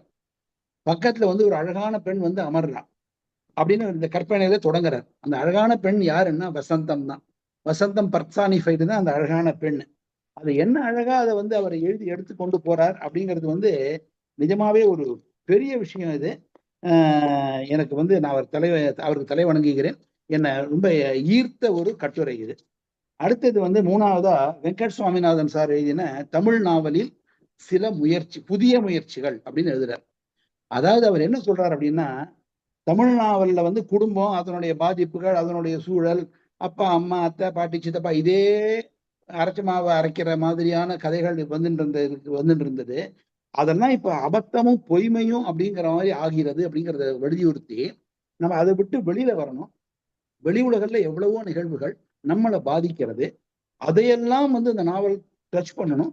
அந்த மாதிரி புதிய சூழலை டச் பண்ணக்கூடிய நாவல்கள் நிறைய இருக்கின்றனன்னு சொல்லிட்டு ஒரு எக்ஸாம்பிள் கொடுக்குறாரு பாருங்க. அதை பார்த்து நான் கொஞ்ச நாள் அசந்துட்டேன். என்ன அசந்துட்டேன்றது அப்புறம் சொல்றேன். எக்ஸாம்பிள்ல யார் யார் பேர் கொடுக்குறாருன்னா, ஜெயகாந்தன், நீல பத்மநாபன், சாரி டி ஜானகிராமன், சுந்தர ராமசாமி, இந்திரா பார்த்தசாரதி, அம்பை அப்படிங்கிற பேரெல்லாம் கொடுக்குறாரு. புதிய சூழல் இப்பொழுது அதெல்லாம் மாத்திரம்ங்கிறது இவாளே போய 30-40 வருஷம் ஆயிடுத்து எல்லாருமே. இதுல எங்க புதிய சூழல்னு பார்த்தேன் நான். அப்புறம் கடைசியா தெரிஞ்சிருந்தேன் நான், இது 1983ஆம் வருஷம் வெளிவந்த புத்தகத்தினுடைய அதுல இருந்து சொல்லப்பட்ட கருத்துன்றது புரிஞ்சது. ஆனா இதுல என்னன்னா சிறப்பு, இன்றைக்கும் இந்த கருத்து வெளிப்படுத்தியிருக்காரு பாருங்க. அந்த கருத்து வந்து வேலிடு. அதாவது இன்னைக்கும் அந்த கருத்து வேலிடு. நம்ம வந்து நம்மளை சுற்றி இருக்கிற பல்வேறு விஷயங்களை பற்றின ஒரு இலக்கியமாக அமையணுங்கிறத தவிர, நமது வீட்டுல நடக்கிறது, நமது சொந்தங்கள்ல நடக்கிறது அப்படிங்கிறத விரிவாக்கி நம்ம சொல்ல வேண்டிய அவசியம் இல்லைங்கிற கருத்தை இதை வந்து வலியுறுத்துறது. அடுத்து 4வது கட்டுரை 5 கேதாரம் அப்படின்னு முரளி கோபாலகிருஷ்ணன் சார். இது வந்து அபூர்வ புண்ணிய ஸ்தலங்கள், புண்ணிய யாத்திரைக்கு செல்வதில் விருப்பமுள்ளவர்களுக்கு இது ஒரு முக்கியமான ஒரு கட்டுரை. இது யாத்திரை கட்டுரை. அடுத்து எழுத்துலகின் கவனத்திற்குன்னு திருப்பூர் கிருஷ்ணன் சார் ஒரு கட்டுரை இருக்கார். கட்டுரை ஆரம்பமே எனக்கு ஒரு பயங்கர ஷாக்கு. மரண அடி மல்லப்பா தான். என்னன்னா, என்னோட அடுத்த புஸ்தகத்துக்கு திருப்பூர் கிருஷ்ணன் சார ஒரு அணிந்துரை எழுதணும் அப்படின்னு கேட்கணும்னு நான் நினைச்சேன். ரொம்ப தெளிவா இந்த இதுல கட்டுரையில எழுதிவிட்டார். இனிமே நான் அணிந்துரை எல்லாம் எழுத போவதில்லை அப்படின்னு இந்த கட்டுரையில எழுதிவிட்டார். அதனால அந்த பாயிண்ட் போச்சு. எனிவே இவர் என்ன சொல்றாருன்னா, கர்வத்தை வெளிப்படுத்துற சில எழுத்தாளர்களை பத்தி சொல்றாரு. ஒரு வாங்கன்னு வாங்கிவிட்டார். அதுல யாரையும் அவர் வந்து விட்டால, பேரை சொல்றதையும் விடல. ஜெயகாந்தனை விடல, கோவி மணிசேகரனை விடல, பிரபஞ்சனை விடல. எப்படி கர்வத்தை வந்து வெளிப்படுத்துறது வந்து அவர்களுக்கே வந்து ஒரு கவுண்டர் ப்ரொடக்டிவ் ஆகுங்கிறத உணராமல் செய்யறாங்க. இதெல்லாம் மன முதிர்ச்சியின்மையை காட்டுகிறதுங்கிற வார்த்தையை ரொம்ப தெளிவா எழுதியிருக்காரு. அதை நான் அவரோட 110% நான் அப்படியே ஒத்து போறேன். அதை ரொம்ப அழகான ஒரு கட்டுரை இது. இதுல வந்து எனக்கு என்ன வருத்தம்னா, எனக்கு என்னுடைய புத்தகத்துக்கு அணிஞ்சுரை எழுத மாட்டாருங்கிற வருத்தம் ஒண்ணுதான், அவ்வளவுதான். அடுத்தது வந்து பழங்குடியினரின் குலதெய்வம் பா முத்துக்குமரன் அவர் சார் வந்து எழுதின ஒரு இது. அதாவது இப்ப இருக்கிற ஜார்க்கண்ட் மாநிலத்துல இருக்கிற ஒரு பழங்குடியை சேர்ந்த பிர்சா முண்டா அப்படின்னு ஒருத்தர், ஒரு மறக்கப்பட்ட தேச போராளி. அவரை பற்றிய இது ஒரு கட்டுரை. இது சிறந்த கட்டுரை. அடுத்தது சைலஜா அவர்கள் எழுதிய வர்ண மர்மங்கள். அதாவது இந்த இது ஆரம்பம் ஒரு மாதிரி இருக்கு, நடை வேற மாதிரி இருக்கு. ஆரம்பத்துல என்ன சொல்றேன்னா, தினம் வந்து கடகராசி நேயர்களே அப்படின்னு சொல்லிட்டு ஆரம்பிச்சா காத்தால ஓடி வந்து டிவியை பாக்குறோம். நம்ம அது ஏன் பாக்குறோம் அப்படின்னா, என்னைக்காவது ஒரு நாளாவது அவர் சொல்றது படிக்காதான் அப்படிங்கிறத பாக்குறதுக்காக ஓடி வரும் அப்படின்னு சொல்றாங்க. அதான் என்னன்னா, அவருடைய நம்பிக்கையின்மையை ஒரு மாதிரியாக வெளிப்படுத்துகிறார். ஆனா பின்னாடி வருதெல்லாம் என்னன்னா, ஒரு தோழி வந்து அவருக்கு சொல்லியிருக்கிறது, வர்ணங்கள் எவ்வளவு விஷயங்களை தாங்கி இருக்கு, ஒவ்வொரு வர்ணத்துக்கும் என்னென்ன சிறப்பு இருக்கு. அது அந்த எனக்கு கருப்பு கலர் பிடிக்கும், இல்லை எனக்கு பச்சை கலர் பிடிக்கும்னு அதற்கேற்ற மாதிரி என்னுடைய குணாதிசயம் எப்படி அமையிறது, அதெல்லாம் வந்து அந்த வர்ணங்கள் வந்து சொல்றது. ஒவ்வொரு நிறத்துக்கும் ஒரு வைத்தியம் வேற இருக்கு. உங்களுக்கு இந்த நோய் இருந்ததுன்னா இந்த நிறத்துக்கு உண்டான காய்கறிகளோ கனிகளோ சாப்பிடுங்கன்னு சொல்றது. அப்படிங்கிற மாதிரி எல்லாம் ஒரு விவரமான ஒரு கட்டுரை இது. அடுத்தது ரேவதி பாலு அவங்களும் இன்னைக்கு இருக்காங்க, நான் பாக்குறேன் நானு. பாட்டி மட்டன் சாப்பிடுவாளா, தலைப்பை தூக்கி வாரி போட வச்சது. பாட்டி மட்டன் சாப்பிடுவாளான்ற ஒரு தலைப்பு. அதாவது என்னன்னா, ஒரு பாலக்காடு குடும்பத்துல வந்து அவர்கள் வாழ்க்கைப்பட்டிருக்காங்க. அதுல வந்து தமிழ் கலந்த மலையாளம் பேசுற குடும்பம் அது. அதுல ஒவ்வொரு பதார்த்தத்துக்கும் தனியான பேரு, ஒவ்வொரு விசேஷத்துக்கும் தனியான பேரு. அது ரொம்ப நகைச்சுவை ரொம்ப எழுதியிருக்காங்க. அதெல்லாம் விவரிச்சேன்னா அப்புறம் நீங்க படிக்க மாட்டேங்க. அதனால நீங்க கண்டிப்பா எல்லாரும் படிக்கணும். ரொம்ப அழகா எழுதியிருக்கா. அதுல அதுல எனக்கு என்ன தோணித்து அப்படின்னா, ஒண்ணுதான். அதாவது இந்த ரேவதி பாலு அவர்கள் ஒரு பாலக்காட்டு குடும்பத்துல போய் வாக்கப்பட்டதுக்கு பிறகு அந்த குடும்பத்துல கண்டிப்பா சண்டை சச்சரவே வந்திருக்காரு. ஏன் அப்படின்னு கேட்டாங்கன்னா, இந்த பாலக்காட்டு அந்த வார்த்தையில என்ன சொல்றாங்கிறத யோசிச்சு அதை பொருளை உணர்ந்து அது பின்னாடி போறதுக்கு தான் நேரம் இருந்திருக்குமே ஒழிய அவர்களுக்கு ஒருத்தருக்கு சண்டை கண்டையெல்லாம் போடுறதுக்கு நேரமே இருந்திருக்காது. ஆனா ரொம்ப அழகா வந்து அவர் வந்து இந்த இது வந்து எழுதியிருக்க அந்த கட்டுரையை வந்து பாலக்காட்டு வழக்க ரொம்ப நல்லா எழுதியிருக்காங்க. நகைச்சுவை தம்பிய கட்டுரை. அடுத்து நம்ம குவிகம் சுந்தரராஜன் நண்பர், இது ஒரு புத்தக விமர்சன கட்டுரைன்னு எடுத்துக்கலாம், இல்ல புத்தக அறிமுக கட்டுரைன்னு எடுத்துக்கலாம். அதுல என்னன்னா ஜெயமோகனுடைய அறம் அப்படிங்கிற கதையை எடுத்துட்டு இருக்காரு. அறம்ங்கிறது என்னன்னா அந்த அரங்கணப்பட்டதை இல்வாழ்க்கை அது இல்லை. இந்த அறம் பாடுறது, அறம் பேசுறது, அதாவது கெடுதல், எதிர்மறை விஷயங்களை சொல்லும் பொழுது அது எப்படி பலிக்கிறது அப்படிங்கிறதுக்கு உண்டான ஒரு கதை தான் அந்த அறம். அதை வந்து ரொம்ப பிரமாதமா அந்த ஜெயமோகன் எப்படிதான் எழுதினாருங்கிறது எனக்கு தெரியல. அது அந்த கதையோட அறிமுகமும் மனசை தாக்குறது, அந்த கதை சுருக்கத்தையும் நான் சொல்லியிருக்காரு அவர். முழு கதையும் நான் வந்து படிக்கும் பொழுது ரொம்ப அந்த கதையை படிக்கணுங்கிற ஆவல் எல்லாருக்குமே அதுல தோணி இருக்குது உடனேயே. அப்படி ஒரு கால் இந்த அறம்ங்கிற விஷயத்தை எடுத்துக்கிட்டு சுந்தரராஜன் எழுதினதை படிச்சுட்டு முழு கதையும் படிக்கணும் அப்படிங்கிற ஆவல் யாருக்காவது வரலைன்னால் அவர்களை பார்த்து நான் அறம் பாடி விடுவேன். அதனால தயவு செய்து எல்லாம் ஃபுல்லா படிச்சுடுங்க. அது அடுத்த கட்டுரை. அதற்கு அடுத்த கட்டுரை திரைப்பாடல்களில் வசந்தம், 10வது கட்டுரை. இது இந்திரா ராமநாதன், தென்காசி கணேசன், அப்புறம் மற்றும் இந்த வசந்தம் குழு ஞாபகப்பட்டத்திலிருந்து எடுத்தவை. யார் ஞாபகம் தெரியாது, ஆனா சுந்தரராஜனுடைய கான்ட்ரிபியூஷன் அதுல கண்டிப்பா இருந்திருக்கும். அதுல ஒரு 16 திரைப்பட பாடல்கள் எதுலாம் வசந்தம் வசந்தம்னு வருதோ அதெல்லாம் எடுத்து தொகுத்து கொடுத்துருக்கா. அதுல 3 நான் சொல்றதுக்காக ஒரு 3 விட்டு வச்சிருக்கா. அதுல அந்த 3 நான் சொல்லிடுறேன். ஒண்ணு வந்து வசந்த காலம் வருமோ நிலை மாறுமோ, வைகை பெருகி வருமோ குறை தீருமோன்னு மறக்க முடியுமால ஒரு அருமையான பாட்டு. அது வந்து சுரதா எழுதினது. 2வது வந்து வசந்தத்தில் ஒரு நாள் மணவரை ஓரம் வைதேகி காத்திருந்தாலோ, 3 தெய்வங்கள்ல, அது வந்து கண்ணதாசன் எழுதினது. அப்புறம் வா வா வசந்தமே சுகந்தரும் சுகந்தமேன்னு புது கவிதையில நம்ம வைரமுத்து எழுதினது. இந்த 3 பாட்டையும் அந்த லிஸ்ட்ல இல்லை. இது ஒரு சின்ன ஒரு எளிய கட்டுரை, ஒரு பிரேக். அதாவது என்ன சொல்றதுன்னா, அது வந்து ஒரு சீரியஸான ஒரு விஷயம் சொல்லும்பொழுது ஒரு சாதாரண ஒரு, அதாவது மனசுக்கு ரிலாக்ஸ் பண்ணக்கூடிய ஒரு கட்டுரை இது. அடுத்து மெல்லிசை மன்னரை பத்தி எஸ்.வி. வேணுகோபாலன் சார் எழுதியிருக்கார். அது எத்தனையோ கட்டுரை யார் பார்த்து வேணாலும் எழுதினா கூட அத்தனையும் படிக்கலாம், எத்தனையோ தடவை வேணாலும் படிக்கலாம் அதை. ஆனா அதுல எனக்கு என்ன அவரை பேர்ல ஒரு பெரிய வருத்தம்னா, என்னோட வேலையை ரொம்ப கொஞ்சம் கடினமாக்கிட்டார் அவர். என்னன்னா அதுல சில பாட்டெல்லாம் குறிப்பிட்டிருக்கார். நாம் ஒருவரை ஒருவர் சந்திப்போம் என காதல் தேவதை சொன்னான்ற ஒரு பாட்டு, குமரி கோட்டத்துல பாட்டு. அதே மாதிரி இந்த மாதவி பொன்மையில இந்த பாட்டை பத்தி ஒரு 2 வரி படிச்ச உடனே முழு பாட்டையும் கேட்கணும், முழு பாட்டையும் நம்மளும் பாடணும் அப்படின்னு சொல்லிட்டு நம்மளுடைய எண்ணம் எல்லாம் எங்கேயோ போயிடுறது, செதறி போயிடுறது.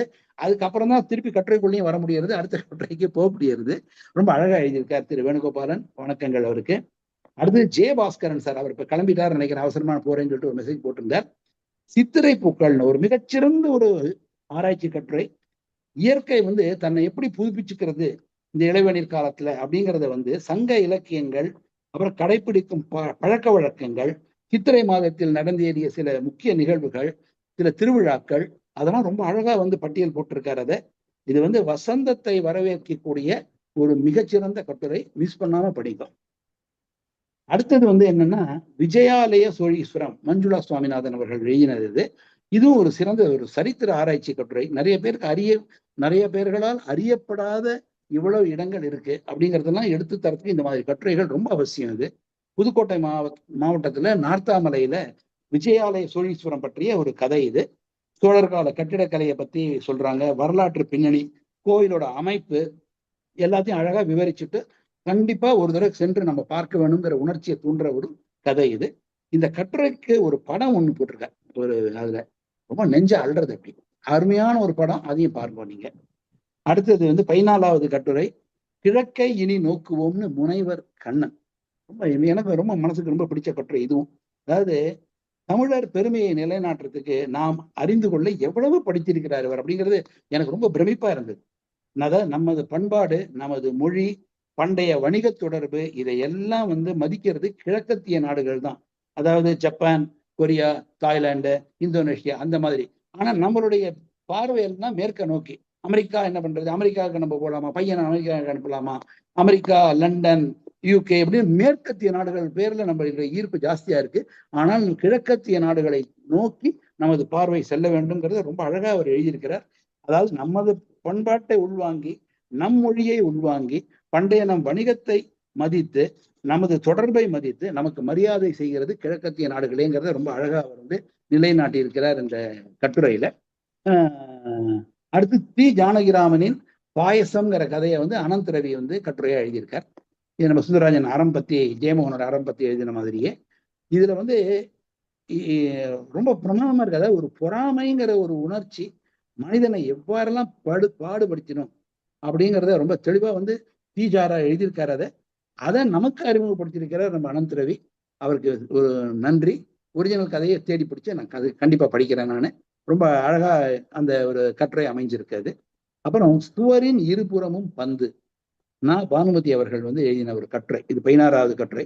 இது வந்து என்னன்னு கேட்டதுன்னா, குவாண்டம் டன்னலிங் ரொம்ப கஷ்டமான ஒரு சமாச்சாரம். இது அறிவியல் ரீதியான ஒரு கட்டுரை. இது இதுல வந்து எனக்கு ரொம்ப பிடிச்சது என்னன்னா, ரொம்ப எளிமையா புரியுற மாதிரி ஆங்கில பதங்கள் இருந்தா கூட அதை அப்படியே வச்சுக்கிட்டு, ஏன்னா உதாரணம் சில வார்த்தை குவாண்டம் டன்னலிங்கிறதையே நம்ம தமிழ் படிக்கணும்னா அந்த தமிழ் வார்த்தையை வந்து அந்த கலைச்சொற்கள் வந்து இருக்கான்னு தெரியாது. அப்படி இருந்தால் அது நமக்கு புரியுமான்னு தெரியாது. அதனால சில இங்கிலீஷ் வார்த்தைகளை எடுத்துக்கிறது தப்பு இல்லைன்ற மாதிரி எழுதி ஒரு விஞ்ஞான பதங்களை எல்லாம் தனியா சேர்க்காம அப்படி இங்கிலீஷ் வார்த்தைகளாவே கொடுத்து, ஆனா அந்த எடுத்துக்கொண்ட விஷயத்தை ரொம்ப அருமையா விளக்கி நம்ம கிட்ட போய் சேர்ற மாதிரி அவ எழுதியிருக்கா. ரொம்ப சிறப்பான எழுத்து. வாழ்த்துக்களும் வணக்கங்களும் அவங்களுக்கு. அப்புறம் VSV ரமணன் சார் வந்து தங்கமே தங்கம் அப்படின்னு சொல்லிட்டு, தங்கத்தின் விலை என்னடா எங்கேயோ எகிர்றது அப்படின்னு நம்ம யோசிக்கிறோமே ஒழிய அது யாரால எப்படி நிர்ணயிக்கப்படுகிறது அப்படிங்கிற மாதிரியாக ஒரு கட்டுரை, பொருளாதார கட்டுரை இது. அதையும் நீங்க படிங்க, ஒரு ஜெனரல் நாலேஜ்க்கு.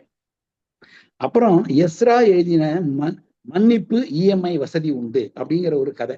அதை வந்து யாரோ ராமமூர்த்தி சார் வந்து அவர் வந்து ஒரு கட்டுரையா வடிச்சிருக்கார். அதுல வந்து என்னன்னு கேட்டோம்னா, இது ரொம்ப விசேஷமான விஷயம் என்னன்னா, மன்னிப்பு கேட்கறத வந்து அவுட் சோர்ஸ் பண்றாங்க. நான் அப்படிதான் பண்ணுவேன். நீ டெய்லி வாக்கிங் போறியா, எக்ஸசைஸ் பண்றியான்னா, இல்லை எங்க அண்ணா அவுட் சோர்ஸ் பண்ணிட்டேன், அவர் தான் பண்றாரு எல்லாம் அப்படின்னு சொல்லிடுவேன் நான். அந்த மாதிரி இந்த மன்னிப்பு கேட்கறத வந்து அவுட் சோர்ஸ் பண்ணக்கூடிய கதை தான் இந்த எஸ்ராவுடைய மன்னிப்பு EMI வசதி உண்டுங்கிறது. ரொம்ப நன்னா இருக்கு. அதை வந்து முழு கதையும் நம்மள படிக்கணுங்கிற ஆர்வத்தை தூண்டுறது. அவர் யாரோ ராமமூர்த்தி சாருக்கு வணக்கம். அடுத்தது சிவசங்கரியோடைய ஆயான்னு ஒரு கதை, ரேவதி ராமச்சந்திரன் அவர்கள் எழுதினது. இதுல நான் வந்து உண்மையை சொல்லணும்னாக்க, இந்த கதையில வந்து எதிர்பாராத திருப்பமோ அல்லது வந்து கதை போக்குல ஒரு புதுமையோ இல்லை. நம்ம வந்து இதுதான் சொல்ல போறான்றது தெரிஞ்சுடுறது. அதை தாண்டி நம்மளுடைய இன்ட்ரெஸ்ட்டை வந்து தக்க வைக்கிறதுங்கிறது ஒரு பெரிய விஷயம். அது சிவசங்கரிக்கு ரொம்ப வந்து கை வந்த கலைங்கிறது நமக்கு எல்லாம் தெரியும்.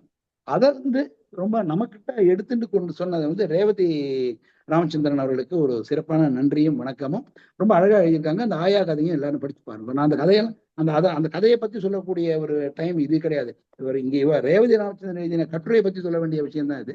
அதுக்கு அடுத்தது 20வது கட்டுரை, லாஸ்ட் பட் ஒன்னு, சுஜாதா ஒரே வார்த்தையில் 1000ன்னு ரகுநாதன் யாருன்னா ஜெயராமன் ரகுநாதன், JRன்னு சொல்றவங்க. அவரு சிறந்த எழுத்தாளர். டாக்டர் வைகுண்டம் சீரிஸ் எழுதினவர், வசுந்தரான்னு கார்பரேட் கதைகள் எழுதினவர். அதெல்லாம் ரொம்ப அழகா எழுதக்கூடிய ஒரு எழுத்தாளர். நமது பாஸ் யாருன்னா சுஜாதா, அவருடைய ஒரு வரி எப்படி எல்லாத்தையும் வந்து தூக்கி சாப்பிட்டுட்டு போயிடும் அப்படிங்கிறத ரொம்ப அனுபவிச்சு எழுதியிருக்காரு. அதை பிரெவிட்டி, அதாவது brevity is the soul of wit அப்படின்னு சொல்லுவாங்க. அதாவது சுருங்க சொல்லி விளங்க வைத்தல். அதுல எவ்வளவு அழகா, ரொம்ப அழகா எழுதுறாருங்கிறத சுஜாதா எழுதியிருக்காருங்கிறத இவர் எழுதியிருக்கார்.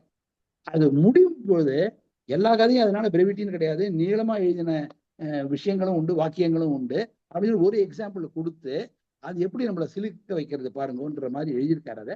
அதை நான் சொல்லி அவுட் பண்ண மாட்டேன் நான். அதனால நீங்க, ஏன்னா சுஜாதா பத்தி எவ்வளவு நாள் வேணாலும் பேசிட்டே இருக்கலாம். அதுவும் JR மாதிரியான ஒரு எழுத்தாளர், அவரை பத்தி எழுதும் பொழுது அதை இன்னும் நிறைய நாளை பேசலாம். அதை நான் இப்ப பேச போறது இல்லை.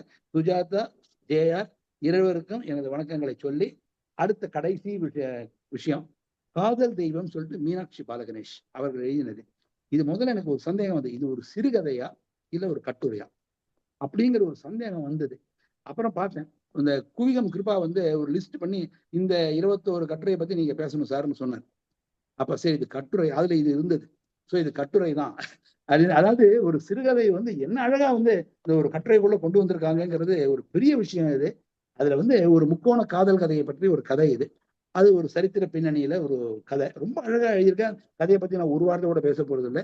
நமது பாலகணேஷ், மீனாட்சி பாலகணேஷ் வந்து எப்படி அனுபவிச்சிருக்காங்கிறதுல அதுல வர ஒரு கேரக்டரை பத்தி சொல்லும் பொழுது, நல்லிசை புலமை வாய்ந்த மெல்லியர் புலவர். திருப்பி சொல்றேன், நல்லிசை புலமை வாய்ந்த மெல்லியர் புலவர் அப்படிங்கிற வார்த்தை சொற்றொடர்லாம் என்ன ரொம்ப பாதிச்ச சொற்றொடர். ரொம்ப அருமையா எழுதியிருக்காங்க. இதுல என்ன கடைசியில என்னன்னா, இந்த விக்ரமாதித்யன் வேதாளம் கேட்கும் 3 கேள்விக்கு சரியா இல்லைன்னா திருப்பி மரத்துல போய் தொங்கும். அந்த மாதிரி ஒரு 3 கேள்வியை கேட்டு நம்மளெல்லாம் ஒரு வழி பண்ணிவிட்டாங்க. இதில் யார் செய்த தியாகம் பெரியது, அவரா இவரா அவரான்னு ஒரு 3 பேர் தியாகம் பத்தி பேசி எழுதியிருக்காங்க அதுல. பட் ரொம்ப இன்ட்ரெஸ்டிங், ரொம்ப அழகா, ரொம்ப பிரமாதமா எழுதியிருக்காங்க. இதோட வந்து இந்த கட்டுரைகள் வந்து முடிஞ்சது. நான் கடைசியா சொல்லி முடிக்க வேண்டிய ஒரே விஷயம்தான், 21 கட்டுரைகளும் முத்து, எல்லாத்தையும் படிங்க. கதை சிறுகதைகளும் ஃபார் தட் மேட்டர், கவிதைகளும் ஃபார் தட் மேட்டர், எல்லாத்தையும் படிங்க. ஆனா என்னுடைய சாய்ஸ்ன்னு ஒரு 3 எடுத்திருக்கேன் கட்டுரைகள்ல. அதுல இலக்கியத்தில் வசந்தம் இலந்தை ராமசுவாமி, அப்புறம் சித்திரை பூக்கள் முனைவர் ஜே பாஸ்கரன், அப்புறம் கிழக்கை இனி நோக்குவோம் முனைவர் நா கண்ணன். இதை 3ஐயும் நான் சிறப்பா சொல்றதுக்கு விரும்புறேன். வாய்ப்பு தந்த அனைவருக்கும் நன்றி. அனைவருக்கும்னா யாரு, Sundararajan and team and Kirubakaran and team, அவர்களுக்கு நன்றி. அண்ட் பொறுமையா கேட்டுக்கொண்டிருந்த உங்களுடைய அனைவருக்கும் நன்றி, வணக்கம். Super super.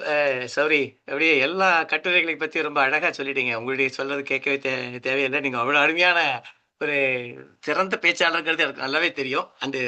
அது பிரிவிட்டிங்கிற மாதிரி ஒன்னொன்னையும் சுருக்கமா எடுத்து சொல்லக்கூடிய ஸ்பெஷாலிட்டி உங்களோடது. நன்றி நன்றி. இப்போ இந்த நிகழ்ச்சி கொஞ்சம் நேரம் அதிகமாயிடுச்சு, எல்லாரும் பண்ணிக்கணும். இன்னொரு 5 நிமிடத்தில் முடித்திடலாம். இன்றைக்கு இந்த நிகழ்வை பற்றி எல்லாருடையும் கலந்துரையாடல் பேசலான்னு பார்த்தோம்னா அதுக்கு நேரமும் டைமும் சரியில்லை நமக்கு. நம்ம டாக்டர் வாவேசு அவர்கள் இதை பற்றி ஒரு 2 வார்த்தைகள் சொல்லிவிட்டு நம்ம இந்த நிகழ்ச்சியை நிறைவு செய்வோம். வாவேசு சார். ரமணன் சார் ஒரு நிமிஷம் பேச சொல்லலாம். Ramanan sir. Ramanan sir. Sir Ramanan sir பேசியிருக்கேன், அப்புறம் வாவேசு சார் வரட்டும். ரமணன் சார் ஒரு நிமிடம். எல்லாருக்கும் வணக்கம். இந்த சிறப்பை பத்தி சொல்றதை விட இதுக்கான இந்த மாதிரி ஒரு ஆய்வு வச்சு அதை ரொம்ப சிறப்பா பண்ணதுக்கு எல்லாருக்கும் நன்றி. கிருபானந்தன் அண்ட் சுந்தரராஜன் டீம் எப்பவுமே 6 அடிக்கிற டீம் தான் அது. ஆனா இந்த தடவை நான் பார்த்தது என்னன்னா, இந்த இதழ் கொண்டு வந்ததை விட அதுக்கான கஷ்டங்கள் எல்லாரும் பேசிட்டாங்க, எனக்கும் தெரியும். இதை பத்தின ஒரு விமர்சனம், இதை பத்தின ஒரு கலந்துரையாடல் வச்சது வந்து ரொம்ப சிறப்பா இருக்கு. அதாவது எவ்வளவு அழகா எவ்வளவு சுருக்கமா இதை சொல்லக்கூடிய ஆட்களை தேர்ந்தெடுத்து, அது ரொம்ப முக்கியமான விஷயம். அதை தேர்ந்தெடுத்து அதை பண்ணதுக்கு ரொம்ப ரொம்ப ரொம்ப நன்றி. இன்னொரு விஷயம், நான் வந்து எனக்கு இதுதான் கிடைச்சது, இதுலதான் பார்க்க முடிஞ்சது, டிஜிட்டலா தான். ஏன்னா நான் வெளியில இருக்கேன். ரொம்ப அருமையா இருக்கு. லே அவுட்டு, கலர் அண்ட் கலர் பேலன்சிங்னு ஒரு விஷயம் இருக்கு, அது ரொம்ப கஷ்டம். அது ரொம்ப அழகா பண்ணியிருக்காங்க. யார் இந்த லே அவுட் ஆர்டிஸ்டோ இல்லை எந்த எடிட்டர் அப்ரூவ் பண்ணாரோ. இன்னும் இந்த டிஜிட்டல்ல என்ன ஆயிடும்னா, நம்ம ஸ்க்ரீன்ல பார்க்கறது அழகா இருக்கும், அதை போஸ்ட் பண்ணோம்னா இங்க ஒரே கன்றாவியா அது ரொம்ப டார்க்கா வந்துடும். அதெல்லாம் இல்லாம ரொம்ப அழகா பண்ணியிருக்காங்க. எல்லாத்தையோட முக்கியமான ஒரு விஷயத்தை நான் அவங்கள ரொம்ப பாராட்டணும்.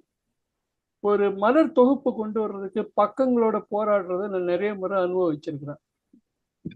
164 பக்கத்துக்கு தீபாவளி மலர் கொண்டு வரணும்னு மீட்டிங்ல முடிவு பண்ணி ஆளெல்லாம் தேர்ந்தெடுத்து என்னென்ன பகுதி அது ஒரு 4 நாள் பேசி எல்லாம் பண்ணியாச்சு.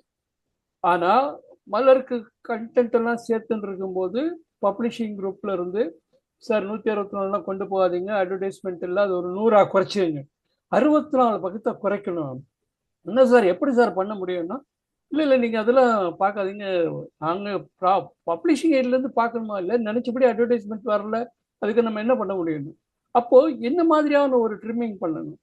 அதெல்லாம் இல்லாம கிளீனா 100 பக்கத்துக்கு பிளான் பண்ணி 100 பக்க கண்டென்ட்டை கொண்டு வந்து அழகா அதை கொண்டு வந்து அதை விட அதை அழகா பேலன்ஸ் பண்ணியிருக்காங்க பாருங்க. கவிதை மலர் அப்படின்னு ஒரு 10 கவிதையை போட்டு, கட்டுரைன்னு ஒரு 10 பக்கத்தை போட்டு, பார்க்கும்போது இது வேண்டாம் அது அப்புறம் படிக்கலாம்னு ஒதுக்க விடாம அழகா பண்ணியிருக்கிறது ரொம்ப ரொம்ப ரொம்ப சந்தோஷமா இருக்கு. Thank you. Hats off to entire team and hats off to everybody who's. இதுல என்னன்னா, இந்த டிஜிட்டல்ல கொண்டு வர்றதை பார்க்கும்போது இது பேசாம டிஜிட்டல் பத்திரிகையாவே கொண்டு வந்துடலாமே, இதுக்கு இவ்வளவு சிரமப்பட வேண்டாமே, அழகா இருக்குன்னு தோன்றது. அப்ப டிஜிட்டல் பத்திரிகை வந்து சப்ஸ்கிரிப்ஷன் அந்த இதெல்லாம் பிரச்சனைகள்லாம் இருக்கு. ஆனா கூட வந்து எப்பவுமே சுந்தரராஜன் வந்து ஒரு ஆவணமா பண்ணி லைப்ரரியில வைக்கணுன்றதுல ரொம்ப கீனா இருப்பார். அவரை விட்டா குவியம் இதுலயே வந்து வாரம் மாசம் பிரிண்ட்ல கொண்டு வந்துருவாரு, யாரும் விடல அவரை, அதான் பிரச்சனையே. ஆனா வந்து இது ஒரு சஜஷன் நல்லா இருக்கு, ரொம்ப ரொம்ப நன்றி. இன்னைக்கு ரிவ்யூ பண்ணாங்க எல்லாருக்கும் ஒரு ஸ்பெஷல் தேங்க்ஸ். ஏன்னா நான் இவ்வளவு பெரிய நல்ல ரிவ்யூவே எதிர்பார்க்கல, ரொம்ப ஆனஸ்டா சொல்றேன். சிறுகதைகள் ரிவ்யூ ஆகட்டும், கவிதை ரிவ்யூ ஆகட்டும், கட்டுரை ரிவ்யூ ஆகட்டும், டாப் மோஸ்ட். அதுக்கான ரைட் பர்சனை தேடி எடுத்ததுக்கு உங்களுக்கு ரொம்ப ரொம்ப thanks. Okay sir, thank you.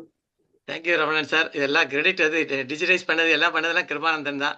It has come out very nicely. And select பண்ண ஆட்களையும் 3 பேரையும் செலக்ட் பண்ணதும் அவர் தான். ரொம்ப இது சார். வாவேசு சார் தாய்ப்பா உங்களுடைய இது முடிச்சிருங்க. அப்புறம் ஆனா இன்னைக்கு வந்து ஒரு ஒரு பிரமாதமான நிகழ்ச்சி. வந்திருந்து சிறப்பித்த அத்தனை பேருக்கும் குவிகம் சார்பில் நன்றி தெரிவித்துக் கொள்கிறேன். இந்த வசந்த மலர்ல வந்து அன்புக்குரிய ஞானக்கூத்தன் அவருடைய கவிதை ஒண்ணு வந்திருக்கு. அதுல அவர் கேட்கிறார் கடைசியில, கையில கொஞ்சம் காசு இருந்தால் தமிழை எங்கே வைப்பீர்கள் என்று. மனம் இருந்தால் போரும், குவிகத்தை பாருங்கள், நாங்கள் தமிழை இன்று எங்கே வைத்திருக்கிறோம் என்று உங்களுக்கு தெரிந்துவிடும். இன்றைய தமிழில் இருக்கக்கூடிய இந்த குவிகத்தினுடைய ஆற்றல் இருக்கிறதே. ஒன்றை சொல்கிறேன், இன்று நீங்க வந்து ஃபேஸ்புக்கில் பதிவில் எங்க பார்த்தாலும் 3 எழுத்தாளர்கள் ஒன்றாக இருந்தாலே ஒரு விஷயத்தை ஒத்துக்கொள்ள முடியாது. இப்படி இருக்கிற நேரத்துல 3 தமிழ் இதழ்கள் ஒன்றாக சேர்ந்து ஒரு மலரை கொண்டு வருவது என்பது ஒரு 2 தீபாவளி, அதுக்கப்புறம் வசந்த மலர், வருடா வருடம் 2 கொண்டு வருவோம் என்ற ஒரு வாழ்த்துக்களோடு இதை சொல்லும் போது எவ்வளவு பெரிய விஷயமா இருக்கு பாருங்க. யோசிச்சு பாருங்க. It's something phenomenal. எனக்கு தெரிஞ்ச தினமணி, குமுதம், அது போன்ற பெரிய இதழ்கள் எல்லாம் அவங்ககிட்ட குமுதன கல்கண்டு இருந்தது, தினமணியில வெவ்வேறு இதழ்கள் இருந்தன, அவ கல்கியில இருந்து அவ எல்லாருமே சேர்ந்து ஒரு மலர் கொண்டு வரல. ஒரே பத்திரிகைகள் இருக்கக்கூடிய பத்திரிகைகள் எல்லாம் சேர்ந்து கூட ஒரு ஒரு தொகுப்பு மலரை கொண்டு வரல. இங்க 3, அதுவும் வந்து ஏன்னா எல்லாருமே நண்பர்கள். அழகிய சிங்கர், அவருடைய அவருடைய பின்னணி, நம்ம ஹரி, இந்த இந்த குரூப், பூபாலம் குரூப், இவங்க இவங்க எல்லாருக்குமே ஒரு தனித்துவம் இருக்கிறது. அதையும் நான் அறிவேன். ஆனா இந்த தனித்துவம் ஒன்றாக சேர்ந்து அதுதான் வசந்தம். வசந்தத்திலே பூப்பது ஒரு மலர் அல்ல, வித்தியாசமான மலர்கள். எனவே அது ஒன்று சேர்ந்ததுக்கு எல்லாரும் நம்ம வந்து மனதார அவர்களை வாழ்த்துவோம். இது தொடர்ந்து வர வேண்டும். இன்னொன்று வந்து இன்னைக்கு அனுராதா ஆரம்பிச்ச போது நாம் என்ன பண்ணிட்டீங்க, today's cake is men for only Anuradha அப்படின்ட்டு ஒரு ப்ளஸ் மார்க் போட்டேன். 100க்கு மேல எப்படி கூட. அடுத்தது கணேஷ் ராம் பேசும்போது அசத்திட்டார். என்னுடைய கவிதைகளை பற்றி சொன்னாருங்கிறது மட்டும் இல்ல, ரொம்ப பிரமாதம். இதோட சொல்ல முடியாது, அந்த கவிதையில ஆழ முடியாது. அது ஒண்ணு. சரி, எல்லாம் பார்த்து போட்டா சவுந்தரராஜன் கடைசியில வந்து சௌரிராஜன் வந்து பின்னாடி அவர் அசத்திட்டார். யாருக்கு ஃபர்ஸ்ட் மார்க் கொடுக்கறதுன்னு தெரியல. என்னுடைய ஒரே வேண்டுகோள் என்னன்னா, முடிஞ்சா இதை வந்து நம்ம இப்போ இன்னும் ஒரு கொஞ்ச நேரத்துல, இன்னைக்கு இன்னும் ஒரு 4 மணி நேரம் 3 மணி நேரம் கழிச்சு இங்க வந்து அமெரிக்கால நாங்க வந்து இதை ஒரு விழா நடக்கிறது, வசந்த மலருடைய திறப்பு விழா. இதுல இருக்கக்கூடிய இந்த ஹைலைட்டை வந்து அதுக்குள்ள அந்த சுருக்கி சுந்தரராஜன் கேன் டூ தட். டிஜிட்டலா காட்ட முடியுமா, பவர் பாயிண்ட் வச்சு காட்ட முடியுமா தெரியல. நீங்க சொன்ன கருத்துக்களை நீங்கள் சுருக்கி அந்த விழாவிலே சொல்ல வேண்டும். இன்னைக்கு இருக்க அந்த அந்த அந்த வரக்கூடிய விழாவில் ஒரு சின்ன சின்ன ஹைலைட் எதுன்னு சொல்லணும். பங்கு கொண்ட அத்தனை பேருக்கும் என்னுடைய வாழ்த்துக்கள், வழக்கம். இன்னைக்கு வந்து நேரம் போறது பத்தி கவலை கிடையாது. சிலதெல்லாம் நேரம் போனா தப்பே கிடையாது. இது வந்து அனுமார் வால் மாதிரி நின்றா நல்லதுதான். எல்லாருக்கும் நல்லது என்று சொல்லி வந்திருக்கக்கூடிய அத்தனை பெருமக்கள், குறிப்பா என்னுடைய நண்பர் ரமணன் அவர்கள் மிக ஆழகால் பட்ட பதிப்புல இருக்கக்கூடியவர். அவர் வந்து இன்றைக்கு நமக்கு வந்து ஒரு பெரிய வாழ்த்து சொன்னாருங்கிறது எனக்கு ரொம்ப பெரிய மகிழ்ச்சி. எல்லாருக்கும் என்னுடைய வணக்கங்கள், நமஸ்காரம். நன்றி வாவி சார், ரொம்ப அழகா போச்சு. இன்னைக்கு அதான் இப்ப கல்யாணம் முடிஞ்சிருச்சு. இப்ப அடுத்தது ரிசப்ஷன் இங்க சியாட்டில் இருக்கு. எல்லாம் இங்க இருக்கிறவங்க எல்லாம் வாங்க. ஸோ அதுக்கு எல்லாரும் வாங்க. இது அதையும் ஜூமில் பண்ணலான்னு இருக்கோம். ஸோ யூ கேன் இப்போ ராத்திரி 10:30 மணிக்கு நீங்கள் முடிச்சிட்டு இருக்க முடிஞ்சதுன்னா ஜாயின் பண்ணுங்க. 10:30 தானே, இருக்கலாம் தாராளமாக அது. ஸோ இப்போது இந்த நிகழ்ச்சி ரொம்ப நிறைவாக முடிஞ்சது. இப்போ யாருக்கு எப்படி தேங்க்ஸ் வருதுன்னு எனக்கு தெரியல. அந்த அளவுக்கு ஒவ்வொருத்தரும், அது இவர் வாவேசு சொன்னது போல, ஒருத்தர் பண்ணாருன்னா அவர் அதுக்கு மேலே, அவங்க அதுக்கு மேலே, இந்த இது இப்போ ஐ படத்தில் சங்கர் சொல்கிற மாதிரி தான், அதுக்கு மேலேன்னு அதில் நெகட்டிவாக இருக்கும், அதனால் இதில் பாசிட்டிவாக போயிட்டு இருக்குது. ரொம்ப சிறப்பாக இருந்தது. எல்லாருக்கும் குவிகம் சார்பாகவும், விருட்சம் சார்பாகவும், பூபாலம் சார்பாகவும் நன்றியை தெரிவித்துக் கொள்கிறோம். அடுத்த வாரம் என்ன நிகழ்வுன்னு நீங்கள் அவளோட எதிர்பார்த்துட்டு இருப்பீங்க. அடுத்த வாரம் நம்ம நண்பர் ஆர்கே இந்த வாரம் ஒரு கவிதை எழுதி கலக்கினவர், அவர் பேச போறாரு. எதை பத்தினா, நம்ம இன்ட்ரெஸ்டிங் சினிமா பாட்டில் அறிந்தும் அறியாததும் பத்தி சொல்ல போறாரு. நம்ம சௌரியக்கெல்லாம் ரொம்ப பிடிச்ச டாபிக் சினிமா பாடல்களை பத்தி எல்லாம். நம்ம தென்காசி கணேசன், எனக்கும் இந்த மாதிரி ஆட்களுக்கெல்லாம் ரொம்ப பிடித்த டாபிக் அது. அதை பத்தி பேச போறாரு. இன்னொரு முக்கியமான சமாச்சாரத்தை சொல்லணும். அதாவது எல்லாருக்கும் ஒரு கம்பராமாயணத்தை எடுத்து ஃபுல்லாக படிக்கணும்னு ஒரு ஆசை இருக்கும், கேட்கணும், அல்லது ரொம்ப நாள் தொடர்ந்து ஒரு சொற்பொழிவு முற்றோதெல்லாம் பண்ணணும். ஆனால் நமக்கு அந்த வாய்ப்பும் வசதியும் நிறைய பேருக்கு இல்லை. ஸோ ஆனால் கம்பராமாயணத்தை ஒரு சிறப்பாக பண்ணிட்டு இருக்காரு நம்ம ஏகேவி அவர்கள். வந்து கிட்டத்தட்ட 300வது வகுப்பாக அப்படி நடத்திட்டு இருக்காரு. சுந்தரகாண்டத்தில் ஆரம்பிச்சு யுத்த காண்டத்தை முடிச்சு இப்போ பாலகாண்டம் வந்திருக்காரு அப்படி. ஸோ ஏன் அவரை சும்மா விடுவானே, அவரை நம்ம குவியத்தில் அழைத்து கொண்டு வந்து ஒரு 8 வாரத்துக்கு கம்ப ராமாயணத்தினுடைய சுருக்கமாக கம்பன் அழி கண்ணல் அப்படிங்கிற ஒரு தலைப்புல ஒரு 8 வாரம் தொடர்ந்து நமக்காக பேசுவதற்காக இருக்கிறார். ஏப்ரல் கடைசியிலேருந்து 26ஆம் தேதியிலேருந்து மே மாதம் முழுக்க, அடுத்து ஜூன் மாதம் ஒரு 2 வாரம் சேர்ந்து ஒவ்வொரு வாரமும் ஒரு காண்டம் கிட்டத்தட்ட பாலகாண்டம் அந்த மாதிரி போயிட்டு கடைசி யுத்த காண்டம் ரொம்ப பெரிதாக இருக்கிறதுனால அவரே சொன்னார், யுத்த காண்டம் வந்து 40% ஆஃப் கம்பராமாயணம் யுத்த காண்டம் தான். ஸோ அதுக்கு ஒரு நாள் போராது, ஒரு நாள் போதுமானு கேட்டுட்டு அதுக்கு ஒரு 3 நாளாவது வேணும்னு சொல்லிட்டு அதை பண்ணியிருக்காரு. ஸோ 8 வாரம் கம்பன் அழி கண்ணல் அழிக்கின்ற அழித்த அழிக்க போகும் வினைத்தொகைன்னு சொன்னார். மீனிங்க அந்த தலைப்பில் அவர் பேச போறாரு. எல்லாரும் கேட்கறதுக்காக நமது நண்பர்கள் வராங்க. கொஞ்சம் இடத்துக்கு முன்னுகள் தான் சொல்லணும், ஏன்னா அவருடைய கம்பராமாயண நண்பர்கள்லாம் வந்தாங்கன்னா மொத்தம் 100 பேர் தான் நம்ம ஜூம் இடம் பிடிக்கும். அதனால கொஞ்சம் முன்னுக்கு வந்தீங்கன்னா உங்களுக்கு இடம் கிடைக்கும் அப்படிங்கிறத சொல்லிட்டு இந்த நிகழ்ச்சியை நிறைவு செய்கின்றோம்.